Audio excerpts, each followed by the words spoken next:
Welcome to Sleep Stories by Oliver Penn. I am your host, and you have found your way here at exactly the right hour. This is a place built for the end of the day, for the moment when the world outside finally quiets, and something softer is permitted to take its place. Before we begin tonight, I would be glad to know where you are listening from. Leave a word in the comments if you like. There is something quietly wonderful about knowing that people in different corners of the world are settling into the same story at the same hour. If you find rest here, consider subscribing. New stories arrive regularly, and there will always be a lamp lit and a chair waiting. Now, set everything down. Whatever the day has left behind, let it wait until morning. It will keep.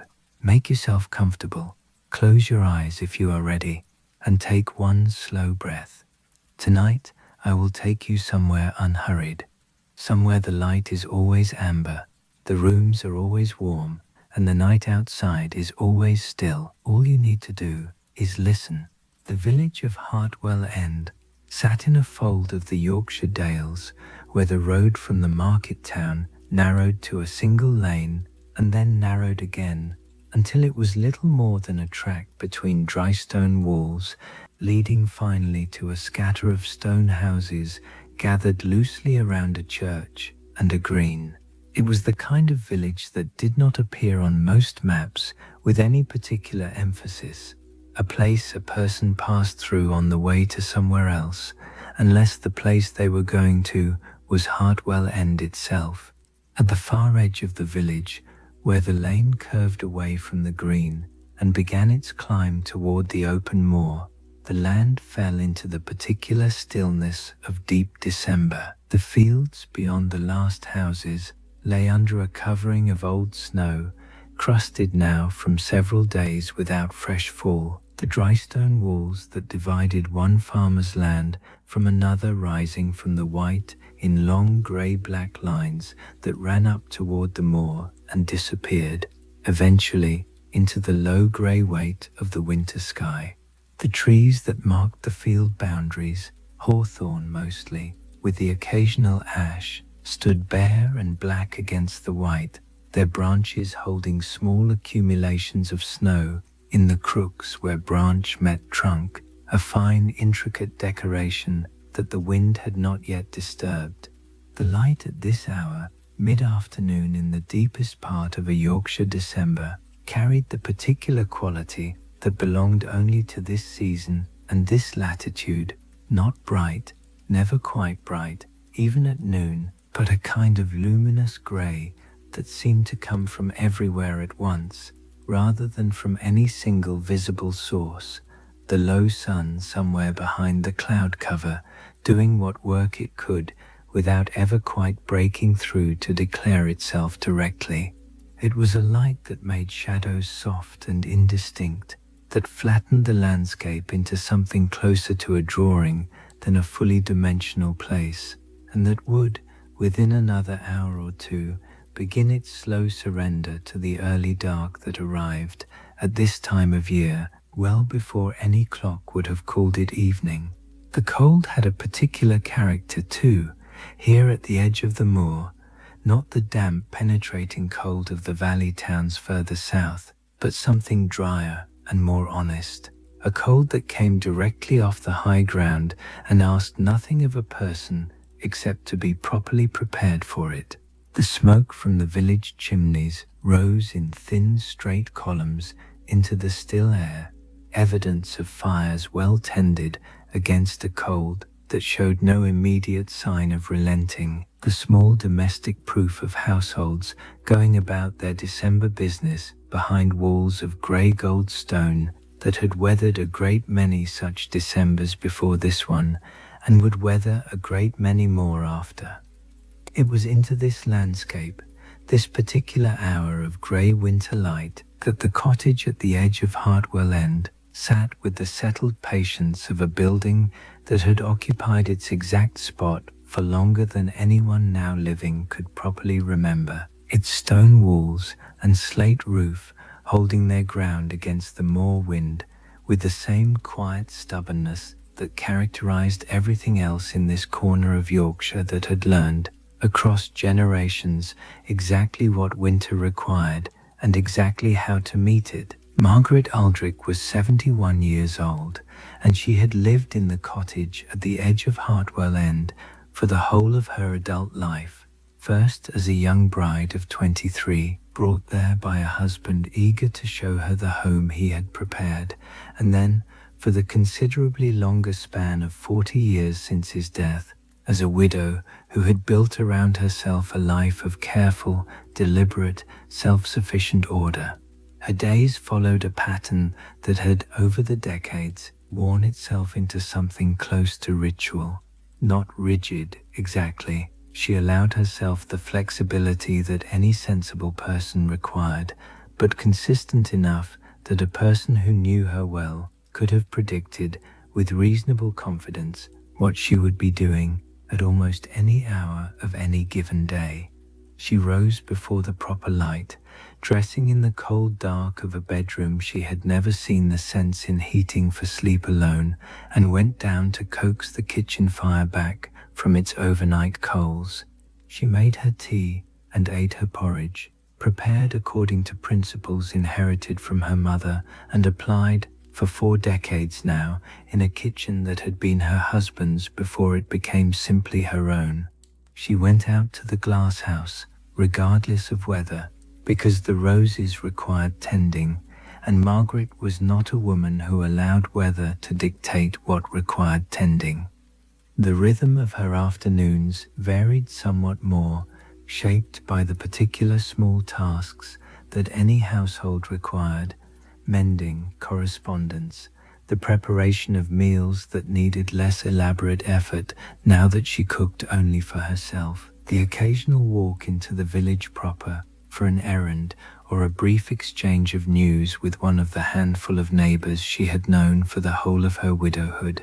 But the mornings always belonged to the Glasshouse, and the evenings always belonged to the fire in the sitting room, and whatever book currently occupied her attention, read in the particular companionable silence of a room that held, after 40 years, no need for any other voice but her own thoughts to fill it.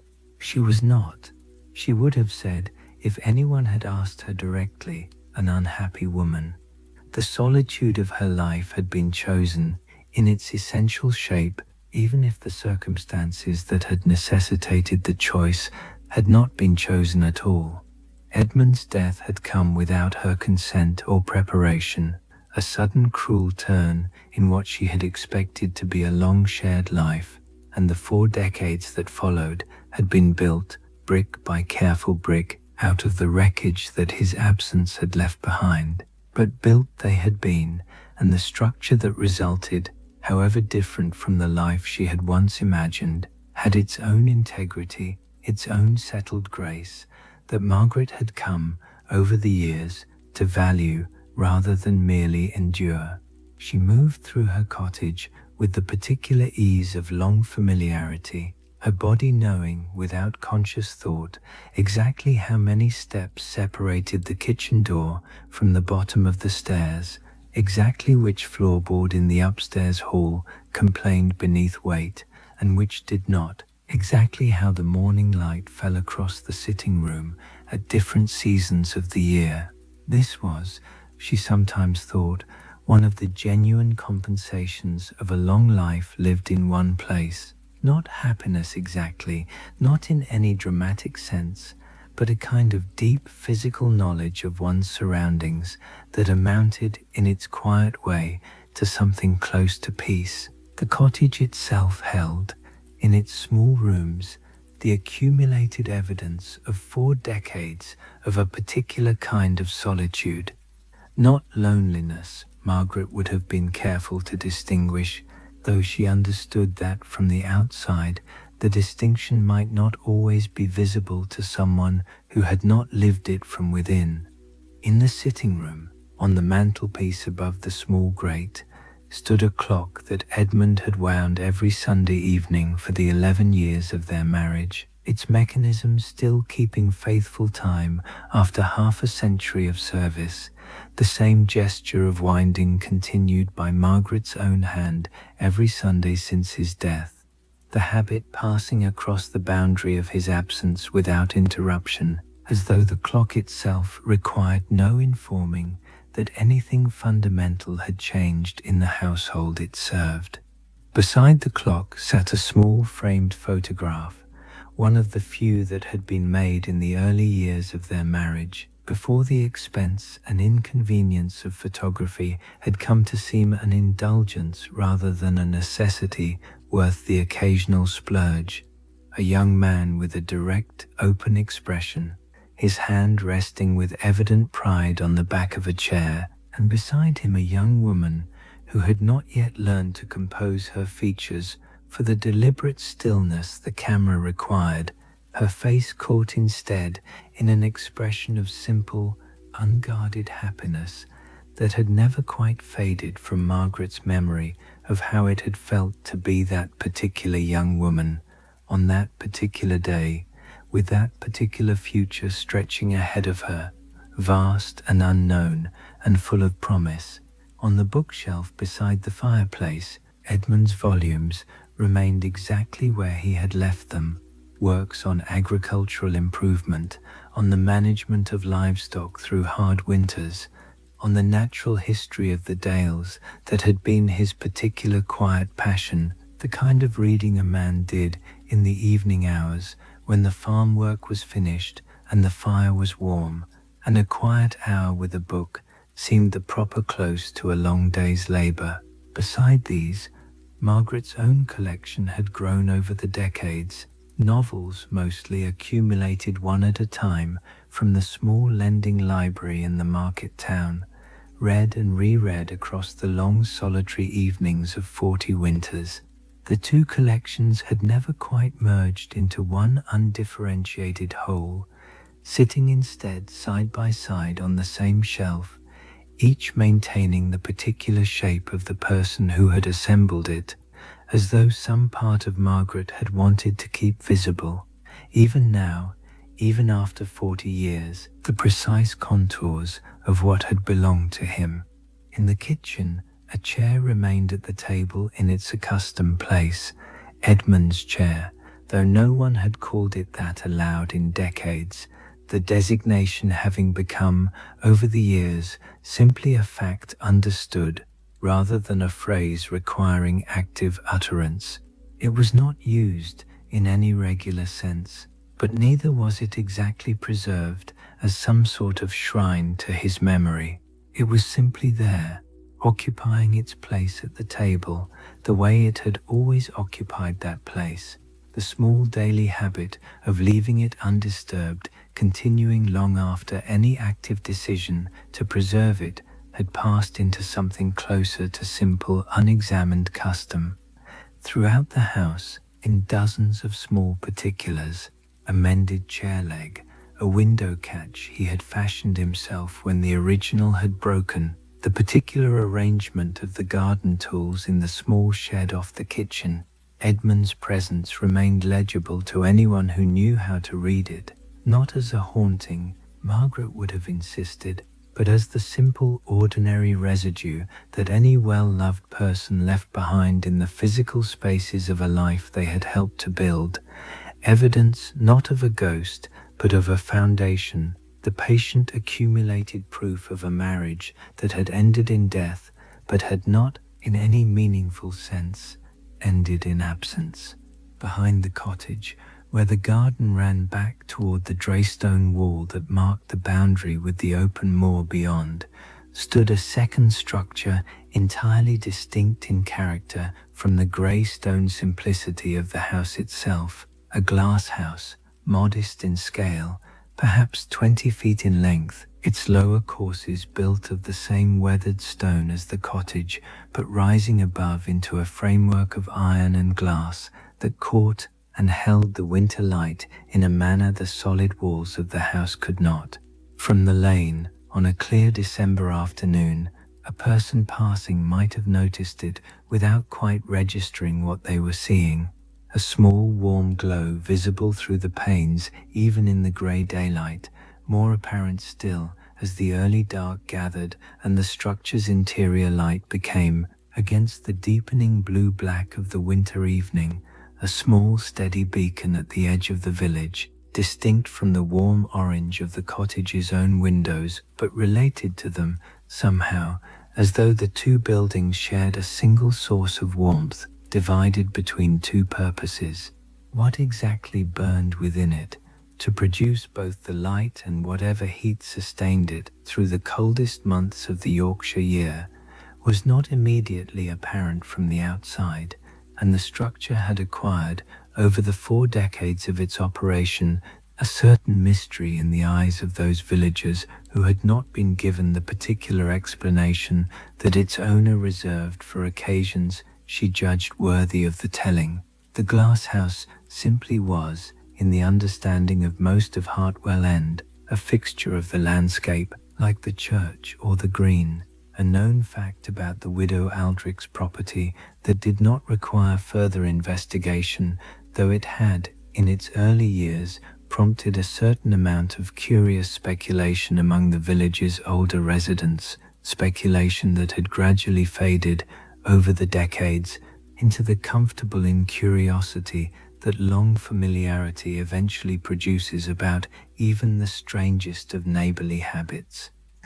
The snow had piled, this particular December, along the Glasshouse's lower stone courses and across the iron framework of its roof, a soft white accumulation that contrasted sharply with the clear glass beneath, through which, faintly visible even from a considerable distance, something green persisted, a hint of growing life held within the small enclosed warmth, a contradiction of the white and silent world that surrounded it on every side.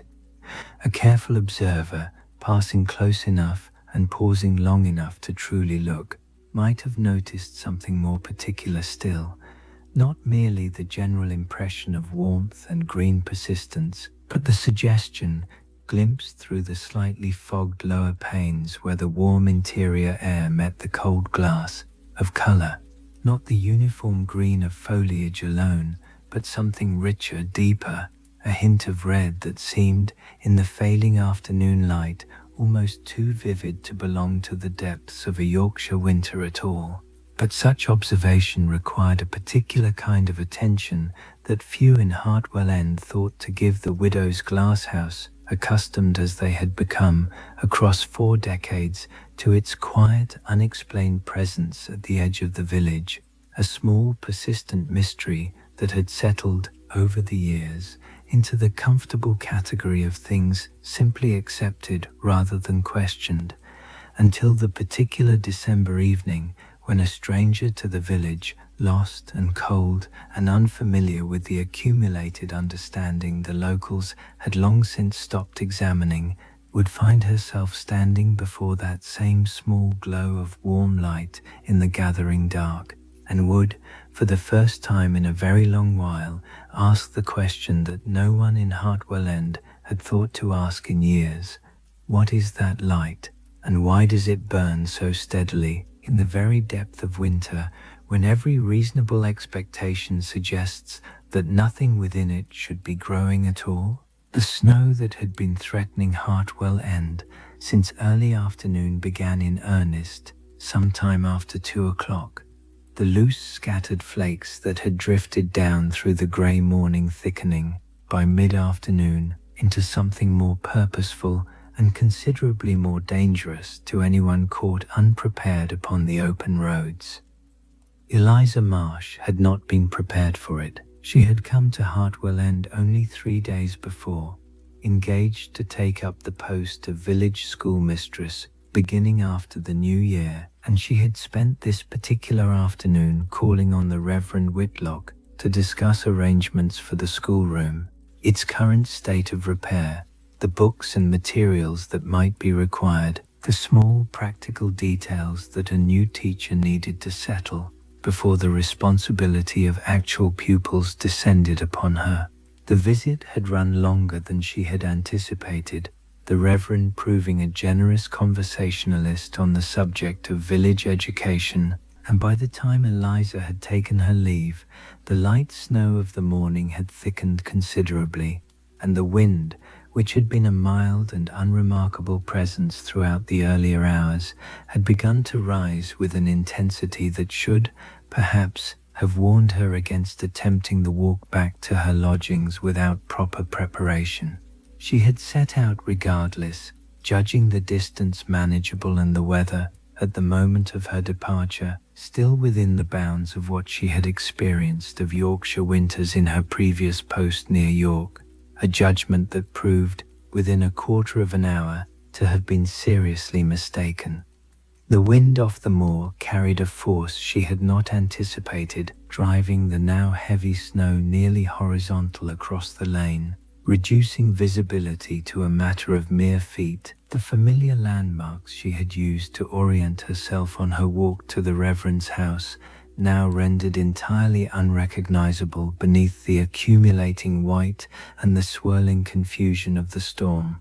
She had taken what she believed to be the correct turning near the church, a turning she had walked confidently enough only hours before, in the comparative calm of the earlier afternoon. But the storm had transformed the familiar lane into something disorienting and strange, the dry stone walls that should have guided her now barely visible through the driving snow. And after some minutes of increasingly anxious walking, Eliza was forced to confront the uncomfortable realization that she had in fact lost the road entirely. Her boots, inadequate to begin with for serious winter weather, had grown soaked through within minutes of leaving the dry shelter of the Reverend's house, and the cold had begun its insidious work, numbing her feet first and then creeping upward, a dangerous lethargy beginning to compete with the urgency she knew she ought to be feeling about her situation. The light, already failing toward the early dark of a December afternoon, seemed to be draining away with a speed that matched her rising alarm, and the snow showed no sign whatsoever of relenting, the wind, if anything, increasing in its force. As the afternoon wore toward evening, she stumbled on, no longer entirely certain in which direction the village proper might lie, her thoughts beginning to blur at their edges in the particular dangerous way that extended cold exposure produced, until, and she would never afterward be entirely certain how long she had been walking blind through the storm, or how she had come, by whatever combination of luck and instinct, to find it.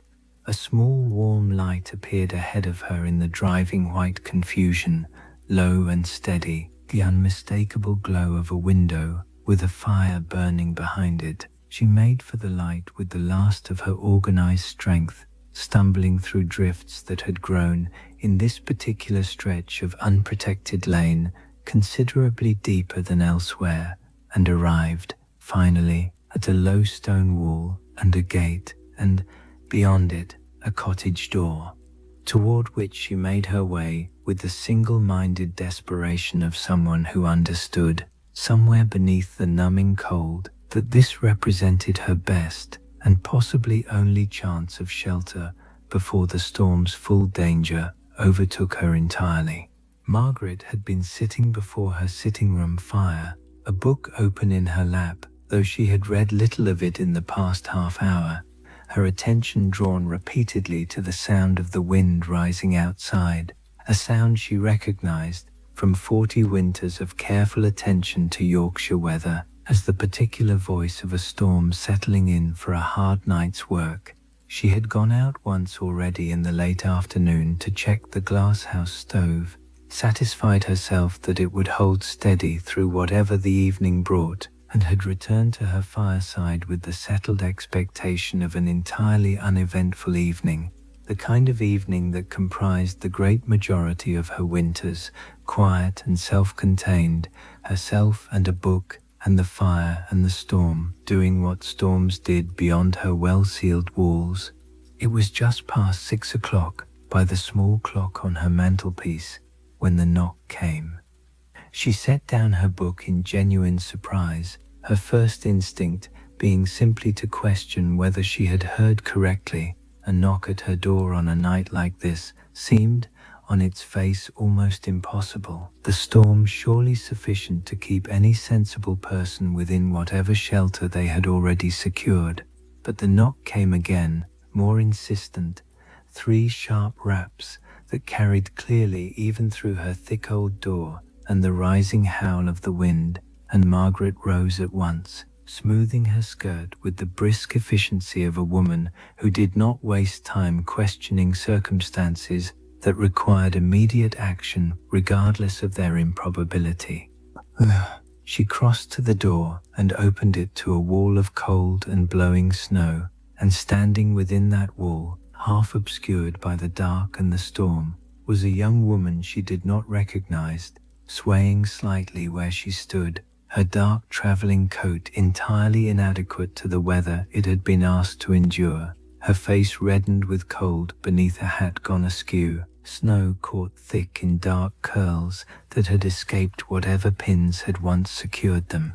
Margaret did not hesitate. 40 years of managing a household alone, of meeting whatever practical emergency presented itself without the luxury of a husband's assistance or a larger staff to call upon, had given her a particular competence in moments exactly like this one, and she acted now with the brisk, decisive efficiency that competence afforded her.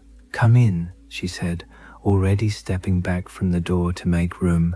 "Come in at once," and she took the young woman's arm, cold even through the wet wool of her sleeve, and drew her firmly over the threshold and into the warmth of the kitchen, pushing the door closed behind them against a wind that seemed almost personally determined to follow them inside.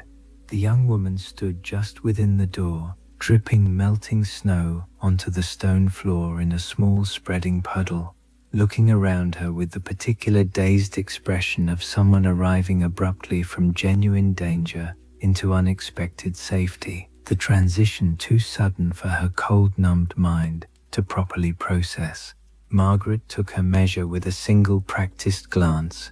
The soaked boots, the inadequate coat, the general unmistakable signs of someone not native to the Dales and not equipped, in any meaningful sense, for the particular severity of a Yorkshire December storm, and moved at once into the kind of brisk, capable action that the situation demanded. "Sit," she said firmly, drawing a chair close to the kitchen fire and building it up immediately with 2 more pieces of coal. "Sit there and do not argue with me about it. Boots off. Here, give them to me. They will need proper drying or you will have no boots worth wearing tomorrow. Coat as well, quickly now." The young woman, still shivering too violently to manage much in the way of coherent speech, did as she was instructed, fumbling with cold-stiffened fingers at the buttons of her coat, until Margaret, with the patient efficiency of someone who had once, many years before, undressed a fevered child through a long, anxious night, and had not forgotten the particular movements such a task required, simply did it for her, working quickly and without fuss through the buttons, and then easing the wet garment from numbed shoulders. Within a few minutes, the young woman was settled close to the fire, wrapped in a heavy wool blanket Margaret had fetched at once from the chest in the sitting room. Her wet things hung to dry on the rack beside the hearth, and a cup of strong, heavily sweetened tea, Margaret judged the situation called for considerably more sugar than her usual habit, the body requiring quick warming fuel after such an ordeal, placed firmly into shaking hands.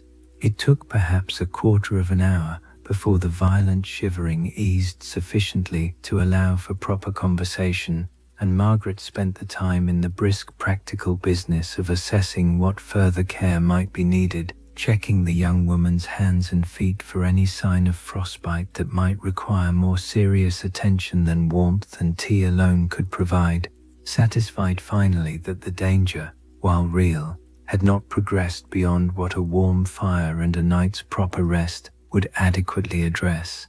"I am very grateful to you," the young woman said finally, her voice steadier now though still carrying the faint tremor of recent cold. "I don't know what I would have done. I could see almost nothing in that snow, And I had begun to think. She stopped, seeming to decide the thought did not require finishing aloud, and Margaret, understanding well enough what the unfinished thought had likely contained, did not press her toward its completion. "My name is Eliza Marsh," the young woman continued instead, her composure gradually returning along with the warmth in her limbs. "I have only just come to Hartwell End. I am to be the new schoolmistress, beginning after the new year. I went to call on the Reverend Whitlock about the schoolroom, and the weather turned while I was there, and I thought I could manage the walk back before it grew too severe. I was wrong about that, evidently." "Margaret Aldric," she said in return, settling into the chair across the small kitchen table, watching the color gradually returning to her unexpected guest's face with the particular satisfaction of a problem successfully addressed. "And you were not wrong to attempt it, only unlucky in the timing. This weather can turn from manageable to genuinely dangerous faster than a person unfamiliar with the Dales generally expects. You are not the first to be caught out by it, and you will certainly not be the last." She rose and set about preparing a more substantial supper than she had originally intended for the evening. There was a chicken already stewing on the back of the range, more than sufficient for two despite having been planned for one, and bread from the morning's baking that wanted only warming to be entirely satisfactory. She set these tasks in motion while Eliza continued to thaw by the fire, the conversation between them settling into the easy practical rhythm of two strangers finding, in the immediate aftermath of crisis, the particular comfortable footing that shared circumstance sometimes produced more quickly than ordinary acquaintance ever managed. "You will stay the night, of course," Margaret said, in the tone of someone stating an obvious fact, rather than extending a question requiring consideration. "There is no possibility of you finding your lodgings in this, and even were it possible, I would not permit you to attempt it. I have a spare room, small but entirely sound, and you will be a good deal safer beneath my roof tonight than anywhere else this storm might find you."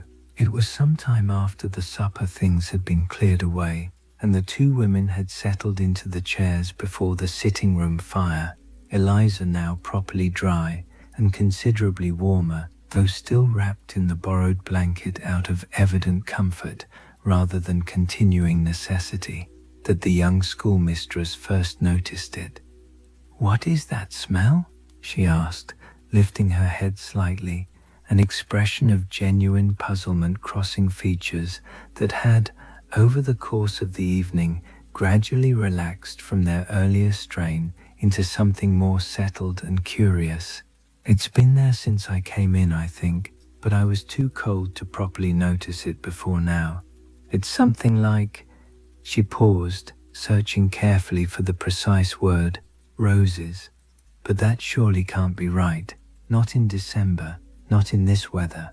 Margaret looked at her for a long moment with an expression that Eliza would later think back upon and recognize as the particular consideration of someone deciding how much of a lengthy story the moment might bear telling. "It is roses," Margaret said, after that brief deliberation had run its course. "There is a glasshouse behind the cottage. I keep roses there through the winter months." Eliza's expression shifted at once from puzzlement to genuine, wide-awake interest, the lingering exhaustion of her ordeal momentarily forgotten in the face of this small, unexpected mystery. "Roses in winter? I confess I did not think that was possible. I know people grow things in glass houses, oranges and the like, exotic fruits requiring warmth, but roses specifically, in the depth of a Yorkshire December, it is not easy," Margaret said, a certain quiet pride entering her voice despite herself. "It has taken me a great many years to learn how to manage it with any reliability, and I would not claim to have entirely mastered the art even now. Some winters prove kinder to the attempt than others, and the roses know the difference, even when the stove maintains a perfectly steady temperature regardless.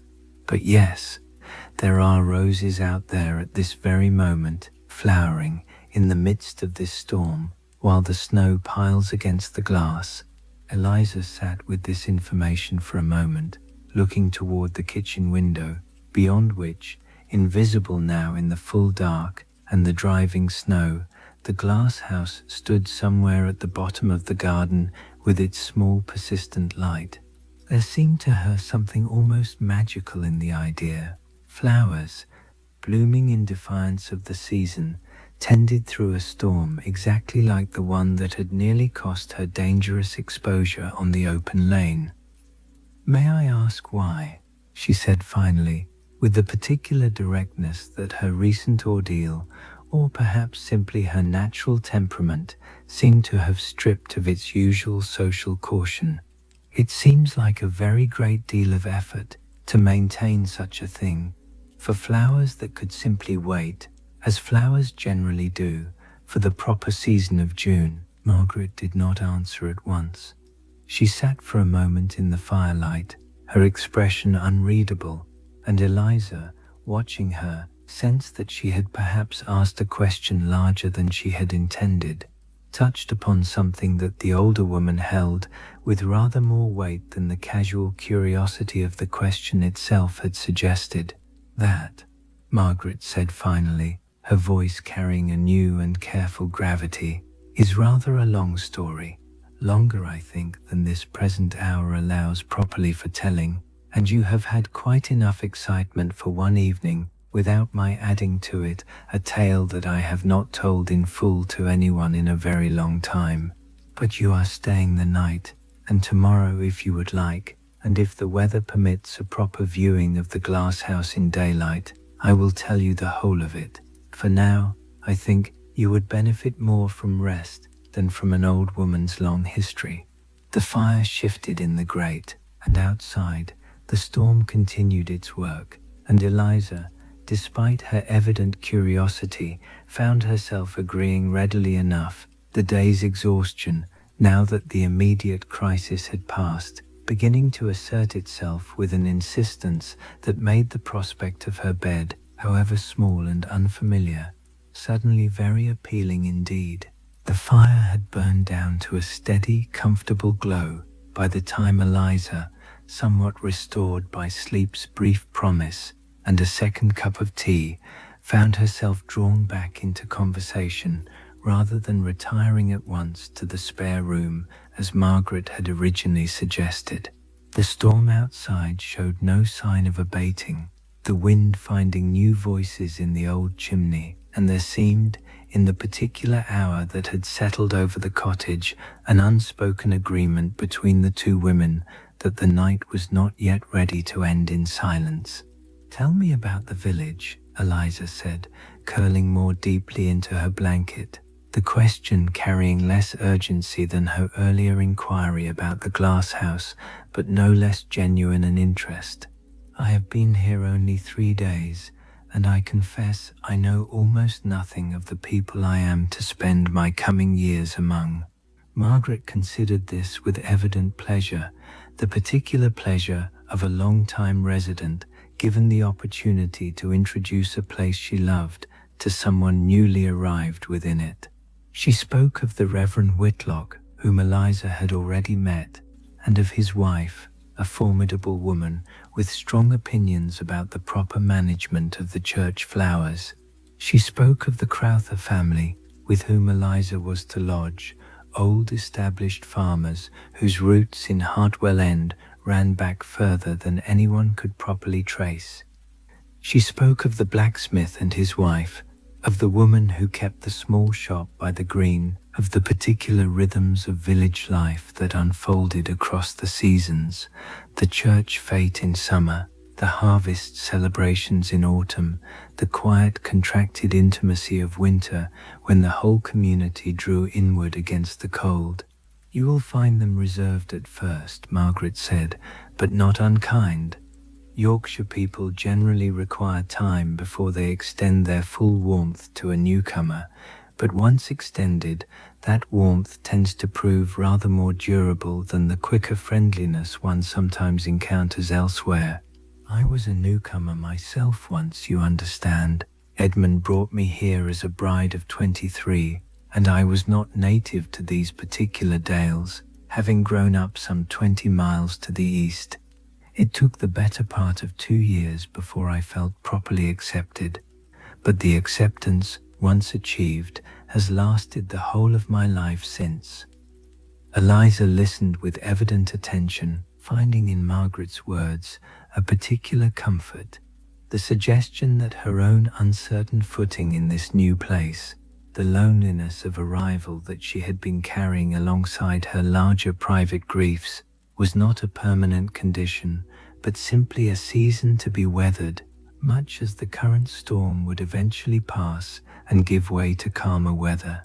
And how did you find it? Eliza asked, that adjustment. Was it difficult, leaving your own family and home behind for a husband's village? It was, Margaret said, with the particular honesty that the late hour and the intimacy of shared crisis seemed to have unlocked between them. I will not pretend it was simple. I missed my mother terribly in those early months, and the customs here were sufficiently different from what I had known that I felt, for a time, rather as though I had emigrated to a foreign country rather than simply moved 20 miles down the road. But Edmund made it easier than it might otherwise have been. He had a gift for making a person feel welcome, for smoothing the small frictions of adjustment before they could properly take hold. I think, looking back, that those early years of adapting to Hartwell End were made bearable almost entirely by his patient, steady presence beside me. She rose at this point in the conversation and crossed to the mantelpiece, returning with the small framed photograph that had stood there for as long as the cottage had properly been her own. The young man, with his direct, unguarded expression, the young woman beside him, whose face had not yet learned the careful composure the camera's deliberate stillness generally required. "This is Edmund," Margaret said, placing the photograph carefully into Eliza's hands. "My husband. This was taken perhaps a year after our marriage. We had little occasion or spare income for photography in those early years, farming being the uncertain business it is. But Edmund insisted on this one, said he wanted some proof preserved of how happy we were, in case the years ahead proved less generous than the years just past had been." Eliza studied the image with genuine interest, the young couple frozen in their long-ago moment of unguarded contentment, and she found herself moved by something in the photograph's particular quality. Not merely the historical curiosity of seeing a much older woman's youthful face, but something more universal in the evident happiness it preserved, a happiness that seemed, somehow, to transcend the considerable distance of years between that captured moment and this present storm-bound evening. "He looks kind," Eliza said softly, returning the photograph with evident care. "He was," Margaret said, settling back into her chair with the particular gentle gravity that the subject seemed to draw from her, kind and patient, and possessed of a particular steady warmth that I have not encountered in equal measure in any other person I have known across the whole of my long life since. He farmed this land, not extensively. We were never wealthy by any meaningful standard, but comfortably, with enough surplus most years to live well and occasionally indulge a small extravagance. The Glasshouse was one such extravagance." She gestured vaguely toward the kitchen window, beyond which the storm continued its work, the Glasshouse invisible in the dark, but present nonetheless in both women's awareness, having become, in the course of the evening, a kind of unspoken third presence in the room. "He built it himself," she continued. "Had no particular prior skill with glass and iron, mind you. He learned the craft specifically for the purpose, spent the better part of a winter studying with a glazier in the market town, simply so he might construct something with his own hands that would serve my particular pleasure in growing things. I had mentioned early in our marriage a fondness for roses. My mother had kept a small garden of them, nothing elaborate, but I had always loved their particular combination of beauty and resilience, the way they could be coaxed with proper care into producing something so delicate from branches that seemed, for most of the year, entirely unpromising. Edmund remembered this small offhand mention, and the following spring, without any great announcement, simply began constructing the glasshouse at the bottom of our garden. She paused, her expression carrying the particular softness that memory of this kind generally produced. I did not fully understand at the time what a significant gift he was making me, she said. I thought it simply a kind gesture, the sort of thing a devoted husband might do for a wife he wished to please. I did not yet know how essential that small glass structure would become to the whole shape of my future life. Eliza's curiosity, far from being satisfied by these glimpses into Margaret's history, seemed only to deepen with each new detail offered. She found herself leaning forward slightly in her chair, the blanket forgotten around her shoulders, her earlier exhaustion temporarily set aside by the genuine fascination the older woman's story had begun to produce. But the winter roses, specifically, Eliza said. You mentioned earlier that it took years to learn how to manage it. What precisely does that involve? I confess I cannot quite picture how a flower that belongs, by every natural inclination, to the warmth of June might be persuaded to bloom in the depths of December instead. Margaret smiled at the question, the particular smile of someone glad to be asked about a subject they had spent considerable years mastering and rarely had proper occasion to discuss in any detail. It requires, she said, a combination of several things working together. The right variety of rose to begin with, certain old hardy types proving far more amenable to the attempt than the more fashionable modern varieties one finds recommended in the gardening papers. It requires careful management of temperature. The glasshouse stove tended with considerable attention through the coldest months, never allowed to drop too low, but never run so hot as to confuse the plant's natural rhythms entirely. It requires particular attention to light, since the low angle and brief duration of winter daylight provides far less than a rose would naturally receive in its proper summer season, and certain adjustments must be made to compensate. But beyond the practical mechanics, she continued, there is simply the matter of time and patience and the willingness to fail repeatedly before succeeding even once.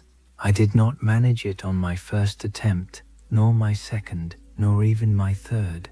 It took the better part of 3 full winters before I achieved anything resembling reliable success, and even now, after so many years, I would not claim absolute certainty each December that the attempt will prove successful. Some years the bloom comes early, others late, occasionally not at all, though this has grown increasingly rare as my understanding of the practice has deepened. Eliza considered this with evident respect. That sounds like a tremendous undertaking, she said. 3 years of failure, simply to coax a single flower into blooming out of its proper season. I confess I am curious what could have motivated such persistent effort, particularly through what must have been considerable disappointment along the way. Margaret's expression shifted again, the warmth of her earlier reminiscence giving way to something more guarded, more careful, the particular caution of someone approaching a subject they were not yet certain they wished to fully unveil, regardless of how naturally the conversation seemed to be leading toward it. That, she said, is the part of the story I mentioned earlier, the longer telling that this hour does not quite properly accommodate. I will say only this for tonight. The roses are connected, in their origin and their continuing purpose, to Edmund. to his death specifically, and to what I needed in the aftermath of losing him in order to continue living in this cottage, in this village, with the whole shape of my expected future suddenly and irrevocably altered. But I find I am not quite ready tonight to tell the whole of that particular story. It requires more than the remaining hour of a storm-bound evening can properly hold, and you, my dear, have had quite enough excitement for one day without my adding the full weight of an old woman's grief on top of it. Tomorrow, if the snow has eased and you are willing, I will show you the Glasshouse properly, in daylight, and tell you everything you wish to know. Tonight, I think, sleep would serve you rather better than further conversation, however much I am enjoying the company. Eliza, despite the considerable curiosity that had been building steadily through the evening, found herself unable to argue with this assessment. The warmth of the fire, combined with the lingering exhaustion of her ordeal in the storm, had begun to produce in her a heaviness she recognized as the genuine need for proper rest. However much her mind wished to remain awake and attentive to whatever further revelations Margaret might be persuaded to share. "I understand," she said, "though I confess the mystery you have left me with will make sleep rather more difficult to achieve than it might otherwise have been. A glasshouse full of December roses, connected somehow to grief and to your husband's memory. You have given me just enough to wonder a great deal, and not nearly enough to satisfy that wondering." Margaret laughed softly at this, the first proper laugh Eliza had heard from her across the whole of the evening, a sound that transformed her face momentarily into something younger, lighter, glimpsed briefly before settling back into its habitual composed quietness. "That is rather the intended effect," she admitted, with a small private smile. "I have found, over the years, that a story properly anticipated is generally received with rather more attention than one offered too readily, without the patience of a little proper waiting. You will sleep better for the mystery, I think, than you might suppose. Curiosity has a way of occupying the mind pleasantly, even as the body finds its way toward rest." She rose and began the practical business of preparing the spare room for her unexpected guest, fetching additional blankets from the chest in the upstairs hall, checking that the small fire laid there earlier in anticipation of the evening's cold would provide sufficient warmth through the night. The brisk, efficient movements of a woman thoroughly practiced in the small tasks of hospitality, despite having had remarkably few occasions across 4 decades to exercise that particular skill. "This room was my husband's study in the early years of our marriage," she said, as she settled the last of the blankets onto the narrow bed. "He used it for his farm accounts and for the occasional quiet evening's reading. Though he was never the great reader I have always been, Edmund preferred to be doing things with his hands rather than sitting still with a book. But he understood my own need for a place to read undisturbed, and so this room became, gradually, as much mine as his, a place where we each retreated when the particular solitude of reading or accounting called to us, though we rarely retreated to it at precisely the same hour." Eliza looked around the small space with new appreciation, understanding now the particular weight that even this modest room carried within the larger fabric of Margaret's long marriage and longer widowhood. "After he died," Margaret continued, "I considered closing this room entirely. There seemed little purpose, at the time, in keeping it properly warmed and furnished for no one's regular use. But I found I could not quite bring myself to do it. It has remained, across all these years, simply ready for a guest who has rarely come, but ready nonetheless against the possibility. I am glad, tonight, that I kept it so prepared. It has finally found its proper purpose, however unexpectedly that purpose arrived." The storm continued its considerable work through the night. the wind finding new voices in the old chimney, and the snow accumulating beyond the cottage's well-sealed walls to a depth that would, by morning, render the lane to the village entirely impassable without considerable effort to clear it. Eliza, settled finally into the narrow bed beneath the eaves, lay awake for some while despite her evident exhaustion, listening to the particular sounds of an old house weathering a hard winter storm, the wind testing the window frames, the occasional settling creak of timber adjusting to the cold, and beneath these immediate sounds the deeper, more distant howl of the storm itself, moving across the open moor with a force that made her grateful, in a way she had not expected to feel so acutely on only her third night in this unfamiliar part of the country, for the chance circumstance that had brought her to this particular door, rather than leaving her exposed to the full danger the storm represented. She thought, drifting gradually towards sleep, about the evening's conversation, the photograph of the young couple caught in their long-ago happiness, the glasshouse with its mysterious winter roses, the careful, deliberate way Margaret had postponed the fuller telling of her story, promising tomorrow what tonight's hour could not properly accommodate. There was something in the older woman's manner that Eliza found herself drawn to beyond mere curiosity, a particular quality of settled wisdom, hard won through what was clearly considerable suffering, that suggested whatever story awaited tomorrow's telling would prove worth the patient waiting Margaret had requested. She thought too, despite herself, about her own circumstances, the broken engagement she had mentioned only in the vaguest terms during the evening's conversation, the particular griefs that had brought her, ultimately, to accept a teaching post in a remote village she had never previously visited, among people she knew not at all. There seemed, in the strange chance of this snowbound evening, something that might almost have been meant, not in any superstitious sense. Eliza was not a woman given to such fancies, but in the more ordinary sense that sometimes a difficult circumstance produces, unexpectedly, exactly the kind of human connection a person did not know they required until it arrived.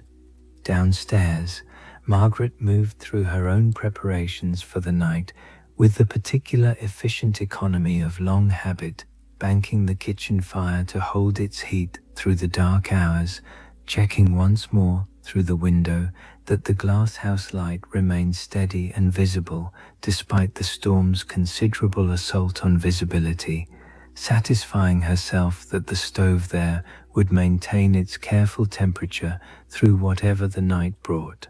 She climbed, eventually, to her own bedroom, cold as it had been cold every night for 40 years, heated by nothing but the warmth she carried with her beneath the blankets, and she lay for a while in the dark, listening to the storm, thinking about the unexpected guest now settled in the room that had once been Edmund's study, thinking about the story she had promised to tell in full come morning, a story she had not properly told, in its complete and honest entirety, to any other living person in longer than she could readily calculate. She found, somewhat to her own surprise, that she was looking forward to the telling. It had been a very long time, she reflected, drifting finally toward her own sleep, since anyone had asked to hear the whole of it, and a very long time too, since she had felt the particular warmth of having someone beneath her roof who genuinely wished to listen. Margaret had been 20 years old when she first met Edmund Aldric at a harvest celebration in the village where her own family had farmed for several generations, not Hartwell End, but a village some 20 miles to the east, closer to the larger market town where the more substantial agricultural fairs and celebrations were generally held. She had gone to the celebration with little particular expectation beyond the ordinary pleasures such occasions offered, the music, the dancing, the chance to see neighbors and acquaintances gathered together in a spirit of communal celebration after the considerable labor of bringing in the harvest. She had not expected on that particular evening to encounter the young man who would become within 3 years her husband, and within whose absence she would spend eventually the considerably longer remainder of her life. He had approached her with a directness that she found at the time somewhat startling, not forward in any improper sense, but simply unguarded, possessed of none of the careful strategic courtship that young men of her acquaintance generally employed. He had asked her to dance with a simplicity that suggested the asking cost him no particular effort or anxiety, and she had agreed, finding herself charmed despite her initial surprise by the evident genuine warmth of his interest. He told me later, Margaret said to Eliza the following morning, as the two women sat together over a late breakfast while the storm's aftermath settled into the particular bright stillness that followed heavy snowfall, that he had decided within the first quarter hour of our acquaintance that he intended to marry me. I found this rather presumptuous at the time. We had only just met after all, and I was not the sort of young woman inclined to be swept off her feet by a stranger's confident declarations, however charmingly delivered. But he proved, across the months that followed, considerably more patient and persistent than his initial boldness might have suggested. He called on my family with proper regularity, conducted himself with every appropriate courtesy, and gradually, across the better part of a year, won not merely my consent, but my genuine affection. She paused, her expression carrying the particular softness of fond remembrance. I think what won me, in the end, she continued, was not any single grand gesture, but rather the accumulation of small consistent kindnesses, the way he listened, properly listened, when I spoke, rather than merely waiting for his turn to speak again himself, the way he remembered small details I had mentioned only in passing, and brought them up again, weeks later, in a manner that proved he had genuinely been attending, rather than simply performing polite interest. The particular steadiness of his character, which I came to understand across our courtship, was not merely an attractive surface quality, but ran genuinely deep, all the way through him, the kind of foundational steadiness that a marriage required if it was to weather whatever difficulties the years ahead might bring. We were married in the spring of 1843, she said. I was 23 by then, he 26, and he brought me here, to Hartwell End, to the very cottage in which we now sit, and I remember standing at that door, she gestured toward it, on the day of our arrival, looking at this small stone house that was to be my new home, and feeling a particular mixture of excitement and apprehension that I suspect every young bride feels, leaving behind everything familiar for a future that exists, at that point, only in promise and hope, rather than in any tested reality. The early years of their marriage, Margaret continued, had been marked by the particular busy happiness of two young people building a shared life together from the ground up. The small daily negotiations of two separate habits, learning to accommodate one another, the gradual establishment of the household's particular rhythms, the slow accumulation of shared experience that transformed two relative strangers across months and then years into a single functioning partnership that understood intuitively how to navigate the considerable demands of farm life together. Edmund proved, throughout these early years, exactly the steady, devoted husband his courtship had promised. He worked his land with diligence and care, and Margaret managed the household with the particular competence that her own mother had carefully instilled in her, and between them they built, across the first several years of their marriage, a comfortable and genuinely happy life, that exceeded in its quiet daily satisfactions whatever romantic expectations Margaret had carried into the marriage from her own girlhood imaginings. It was during this second year, she explained, that the rose tradition properly began, though its origins reached back, in truth, to their courtship itself. Edmund had brought her a single rose, cut from his own mother's garden, on the occasion of their very first proper call together, and the gesture had become, across the following months of courtship, something close to a private ritual between them. He would arrive for each visit with a fresh rose, presented with a particular mock formality that both of them understood, even then, as a kind of private joke that nonetheless carried genuine, sincere feeling beneath its playful surface. He continued the habit after our marriage, Margaret said, though naturally with rather less frequency than during our courtship. A man cannot reasonably produce a fresh rose for his wife every single day of a marriage and still attend properly to his farm and his other responsibilities. But on particular days, he never failed.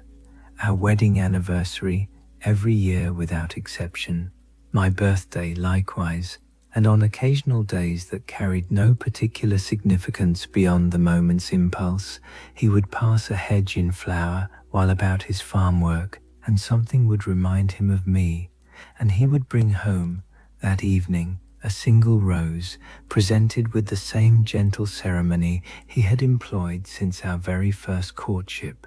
She paused, and Eliza, watching her closely, saw something pass across her face that suggested the memory, however many decades old, retained its full original warmth, undimmed by the considerable passage of time.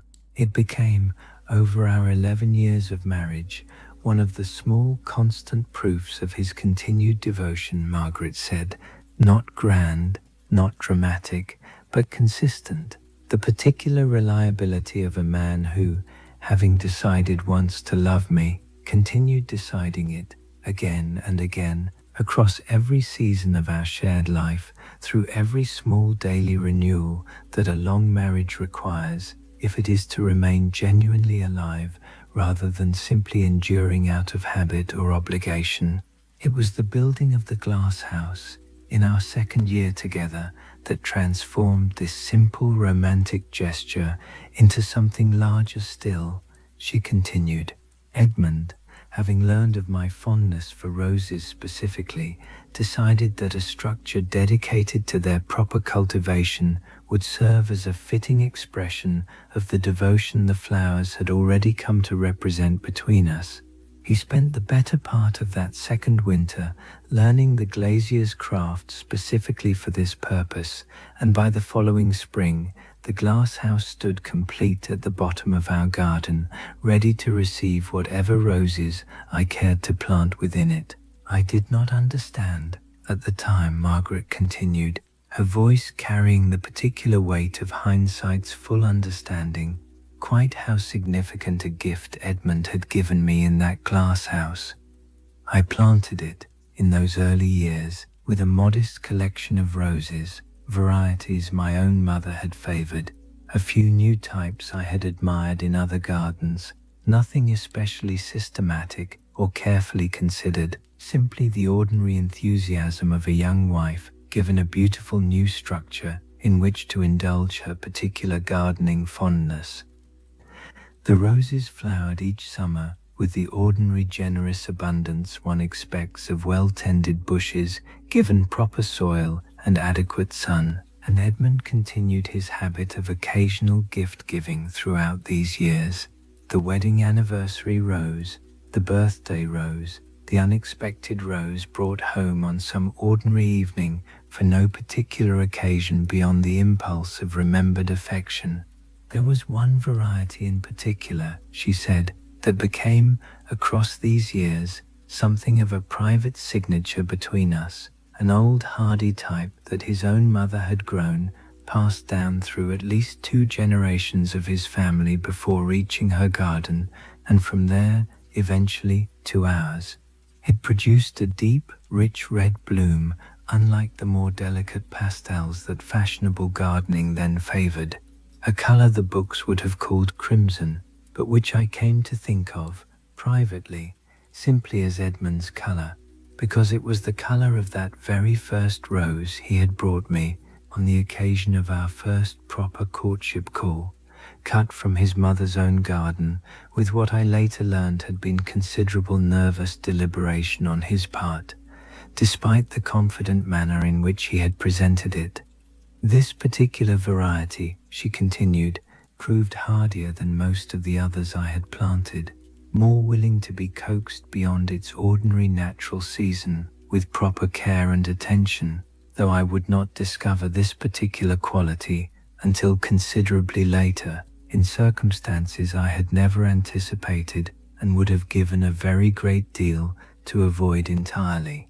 She paused here, and Eliza, sensing the conversation approaching the more difficult territory that Margaret had postponed the previous evening, said nothing, allowing the older woman the space she evidently required to continue at her own pace. "Edmund's last gift of this kind," Margaret said finally, her voice steadier than Eliza might have expected, given the evident weight of what was coming, came in the autumn of 1851, not on any particular anniversary, simply an ordinary evening when he had passed, while about his farm work, a hedge where this particular variety grew wild in some untended corner, and had brought home, as he had brought home so many times across our 11 years together, a single bloom of that deep crimson red. "He was not well by this point," she continued.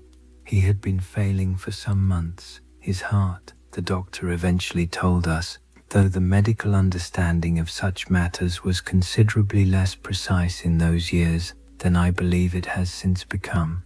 But he had continued, throughout his declining health, the small consistent habits that had always characterized his particular way of expressing devotion, and that final rose, brought home on an evening I did not yet understand, would prove among our very last together, remains, in my memory, one of the most precious gifts he ever gave me, though I did not fully recognize its significance until considerably afterward.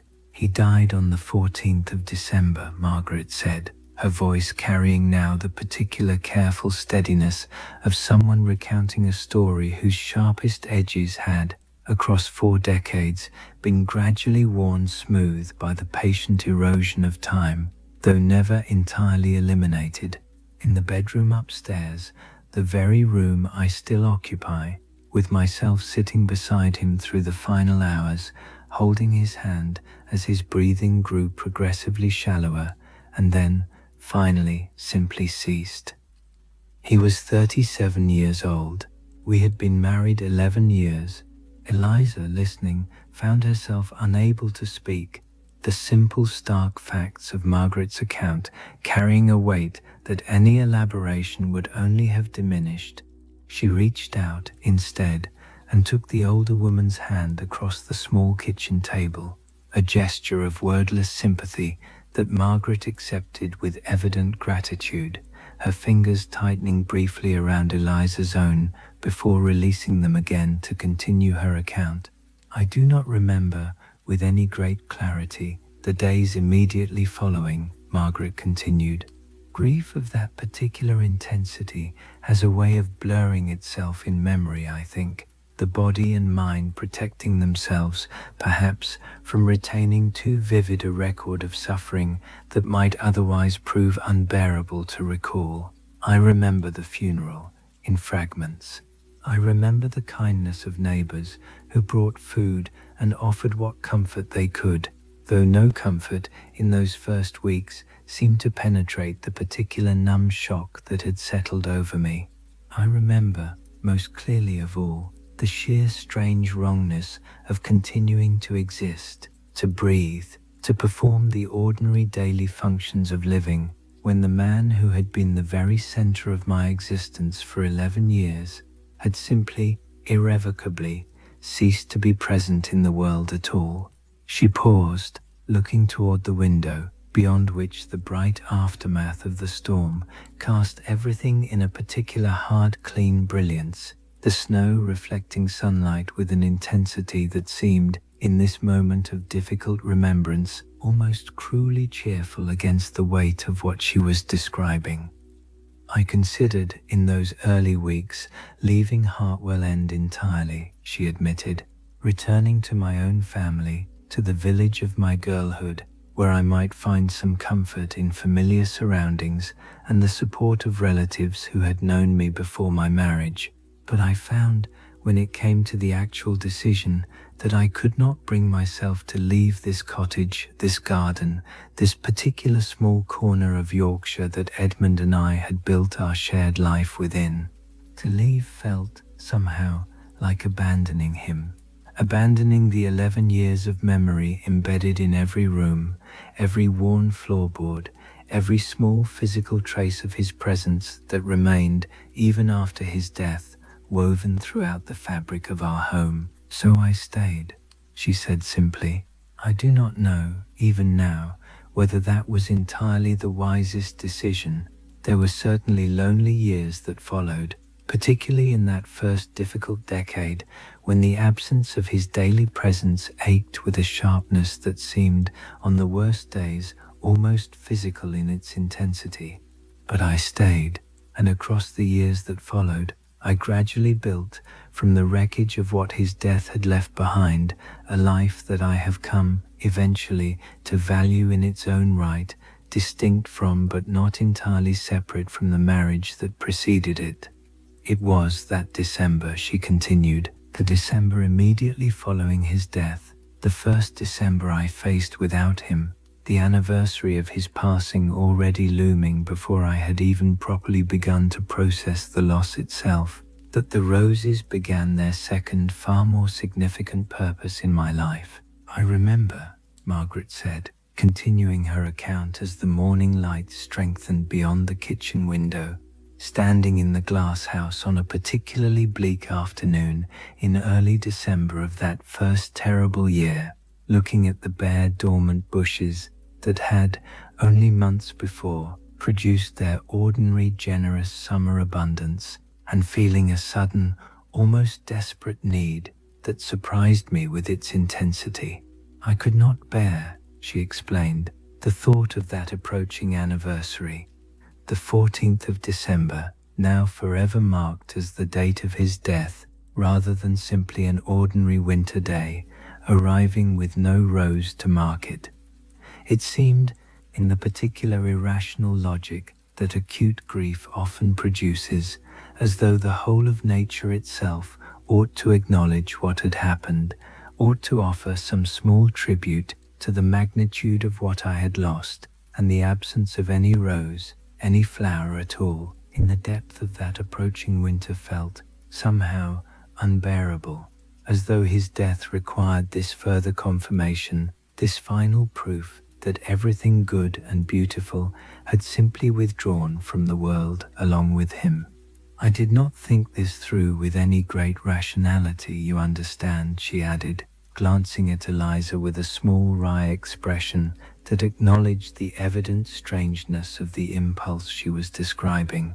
Grief is rarely rational, particularly in its earliest and most acute stages. I simply knew, standing in that glass house on that bleak December afternoon, that I could not face the approaching anniversary with nothing, no rose, no flower, no physical proof of the love that had defined the whole of my adult life thus far, and so I resolved, with whatever desperate determination grief had left available to me, that I would find some way to produce a rose, somehow, despite the season's evident hostility to the attempt. I had no particular expertise, she admitted. I knew roses as any devoted gardener knows them, their general care, their seasonal rhythms, the basic principles of pruning and feeding that any competent gardener absorbs across years of practical experience. But the specific challenge of coaxing a rose into bloom during the very depth of winter, against every natural inclination the plant possessed, was something I had never previously attempted. nor had any particular knowledge of how such an attempt might properly proceed.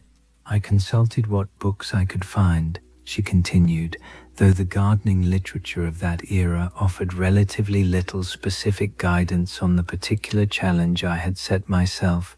Most authorities considered winter rose cultivation an essentially impossible undertaking, not worth the considerable effort such an attempt would require. But I was not, in that first desperate winter, inclined to accept the judgment of authorities who had never themselves stood in my particular circumstances, who had never felt the specific desperate need I was experiencing to produce, against all reasonable expectation, this one small proof that love could persist even when its object had been so cruelly removed.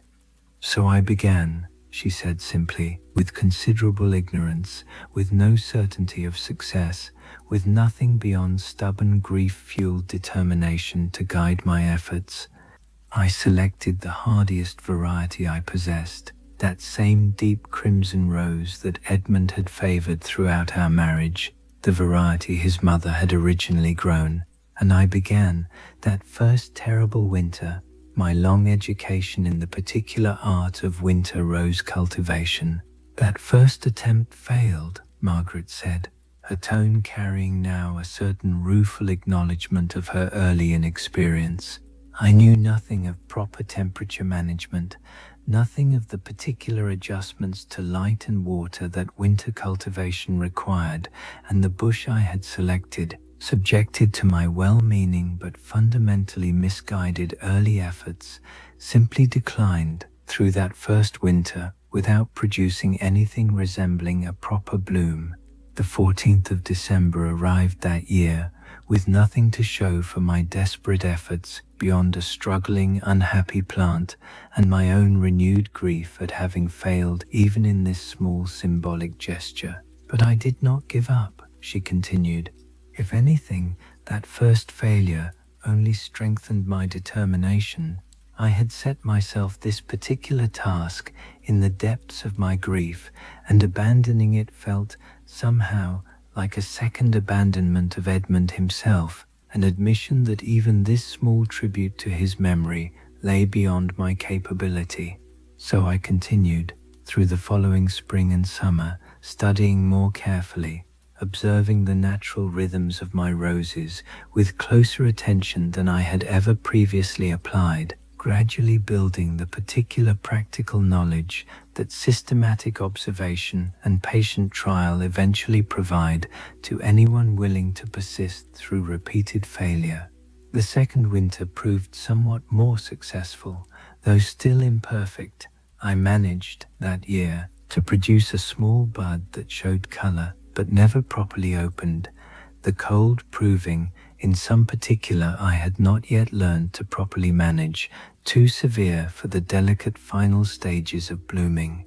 The third winter, finally, after 2 years of careful systematic learning, produced my first genuine success, a single rose, fully opened, blooming on the 14th of December precisely as I had hoped, 3 years after Edmund's death, the first proper proof that my desperate determination might, with sufficient patience and accumulated knowledge, actually achieve what I had set out to accomplish. I wept that morning, she said quietly, not from sorrow, though sorrow remained, as it always remains, a constant undercurrent to everything connected with Edmund's memory. I wept from something closer to triumph, to vindication, the particular fierce joy of having achieved, through patient, persistent effort, something I had been told, implicitly if not directly, was essentially impossible, and I have continued every year since, she said. 41 winters now, counting this current one that has just passed its appointed date, some weeks before your arrival. There have been difficult years along the way. A particularly hard freeze some 15 years past nearly destroyed my central bush entirely, requiring 3 anxious sleepless nights of careful tending to preserve even a single struggling bud. There have been easier years when the bloom arrived almost effortlessly, my accumulated decades of experience making the whole process feel, by then, considerably less precarious than those early desperate attempts had been. But every year, without exception across these 4 decades, she said, the rose has bloomed on or very near the 14th of December, exactly as I first resolved it would, standing in that bleak glasshouse in the depths of my earliest, most acute grief.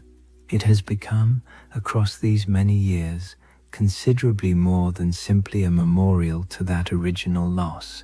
It has become, I think, the central organizing practice of my entire adult life since Edmund's death, the discipline that has structured my days, the patient daily attention that has given shape and purpose to what might otherwise have remained simply an empty, aimless solitude. I began keeping records quite early in this process, Margaret continued, rising from the table and crossing to a small writing desk in the corner of the kitchen, from which she withdrew a cloth-bound journal considerably worn at its corners from decades of handling. It seemed important, even in those early uncertain years, to document what I was learning, partly from simple practical necessity, since I could not trust memory alone to retain the particular precise details of temperature and timing that successful cultivation required, but partly too from some deeper need to create a tangible record of my efforts, proof that I was genuinely making progress rather than merely repeating the same failures indefinitely without any real advancement. She opened the journal to its earliest pages, the handwriting there visibly less confident than the more recent entries Eliza had glimpsed the previous evening, the words carrying the particular tentative quality of someone still finding their way through an entirely unfamiliar discipline. This is from that very first winter, Margaret said, indicating an early entry. You can see how little I properly understood. These notes record observations that any experienced grower would have considered elementary, but which I was, at the time, only just beginning to discover through painful trial and error. She turned the pages forward, showing Eliza how the entries gradually grew more sophisticated, more precise, the handwriting itself growing more confident as the years accumulated and Margaret's practical mastery of the discipline deepened correspondingly. I have kept this practice faithfully across all 41 years, she said, one volume for nearly every year, recording not merely the practical details of temperature and timing, but often too my own private reflections on the process, thoughts about Edmund, about grief, about the particular strange comfort I found in this patient daily discipline of tending something living through the hardest season of the year.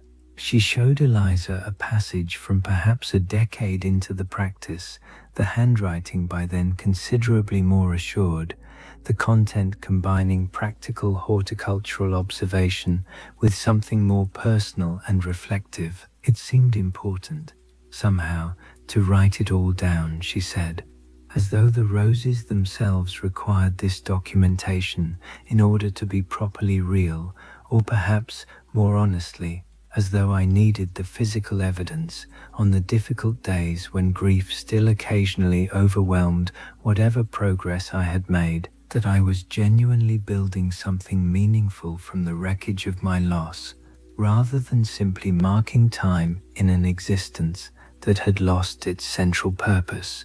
Eliza, examining the journal with evident respect, found herself genuinely moved by the sheer accumulated weight of what the volumes represented. 4 decades of patient daily attention, documented with a faithfulness that spoke to something far deeper than mere horticultural interest. This is remarkable, she said. This is 41 years of... She paused, searching for the proper word, of devotion, really. I am not certain what else to properly call it. Margaret accepted this observation with a small, somewhat rueful smile.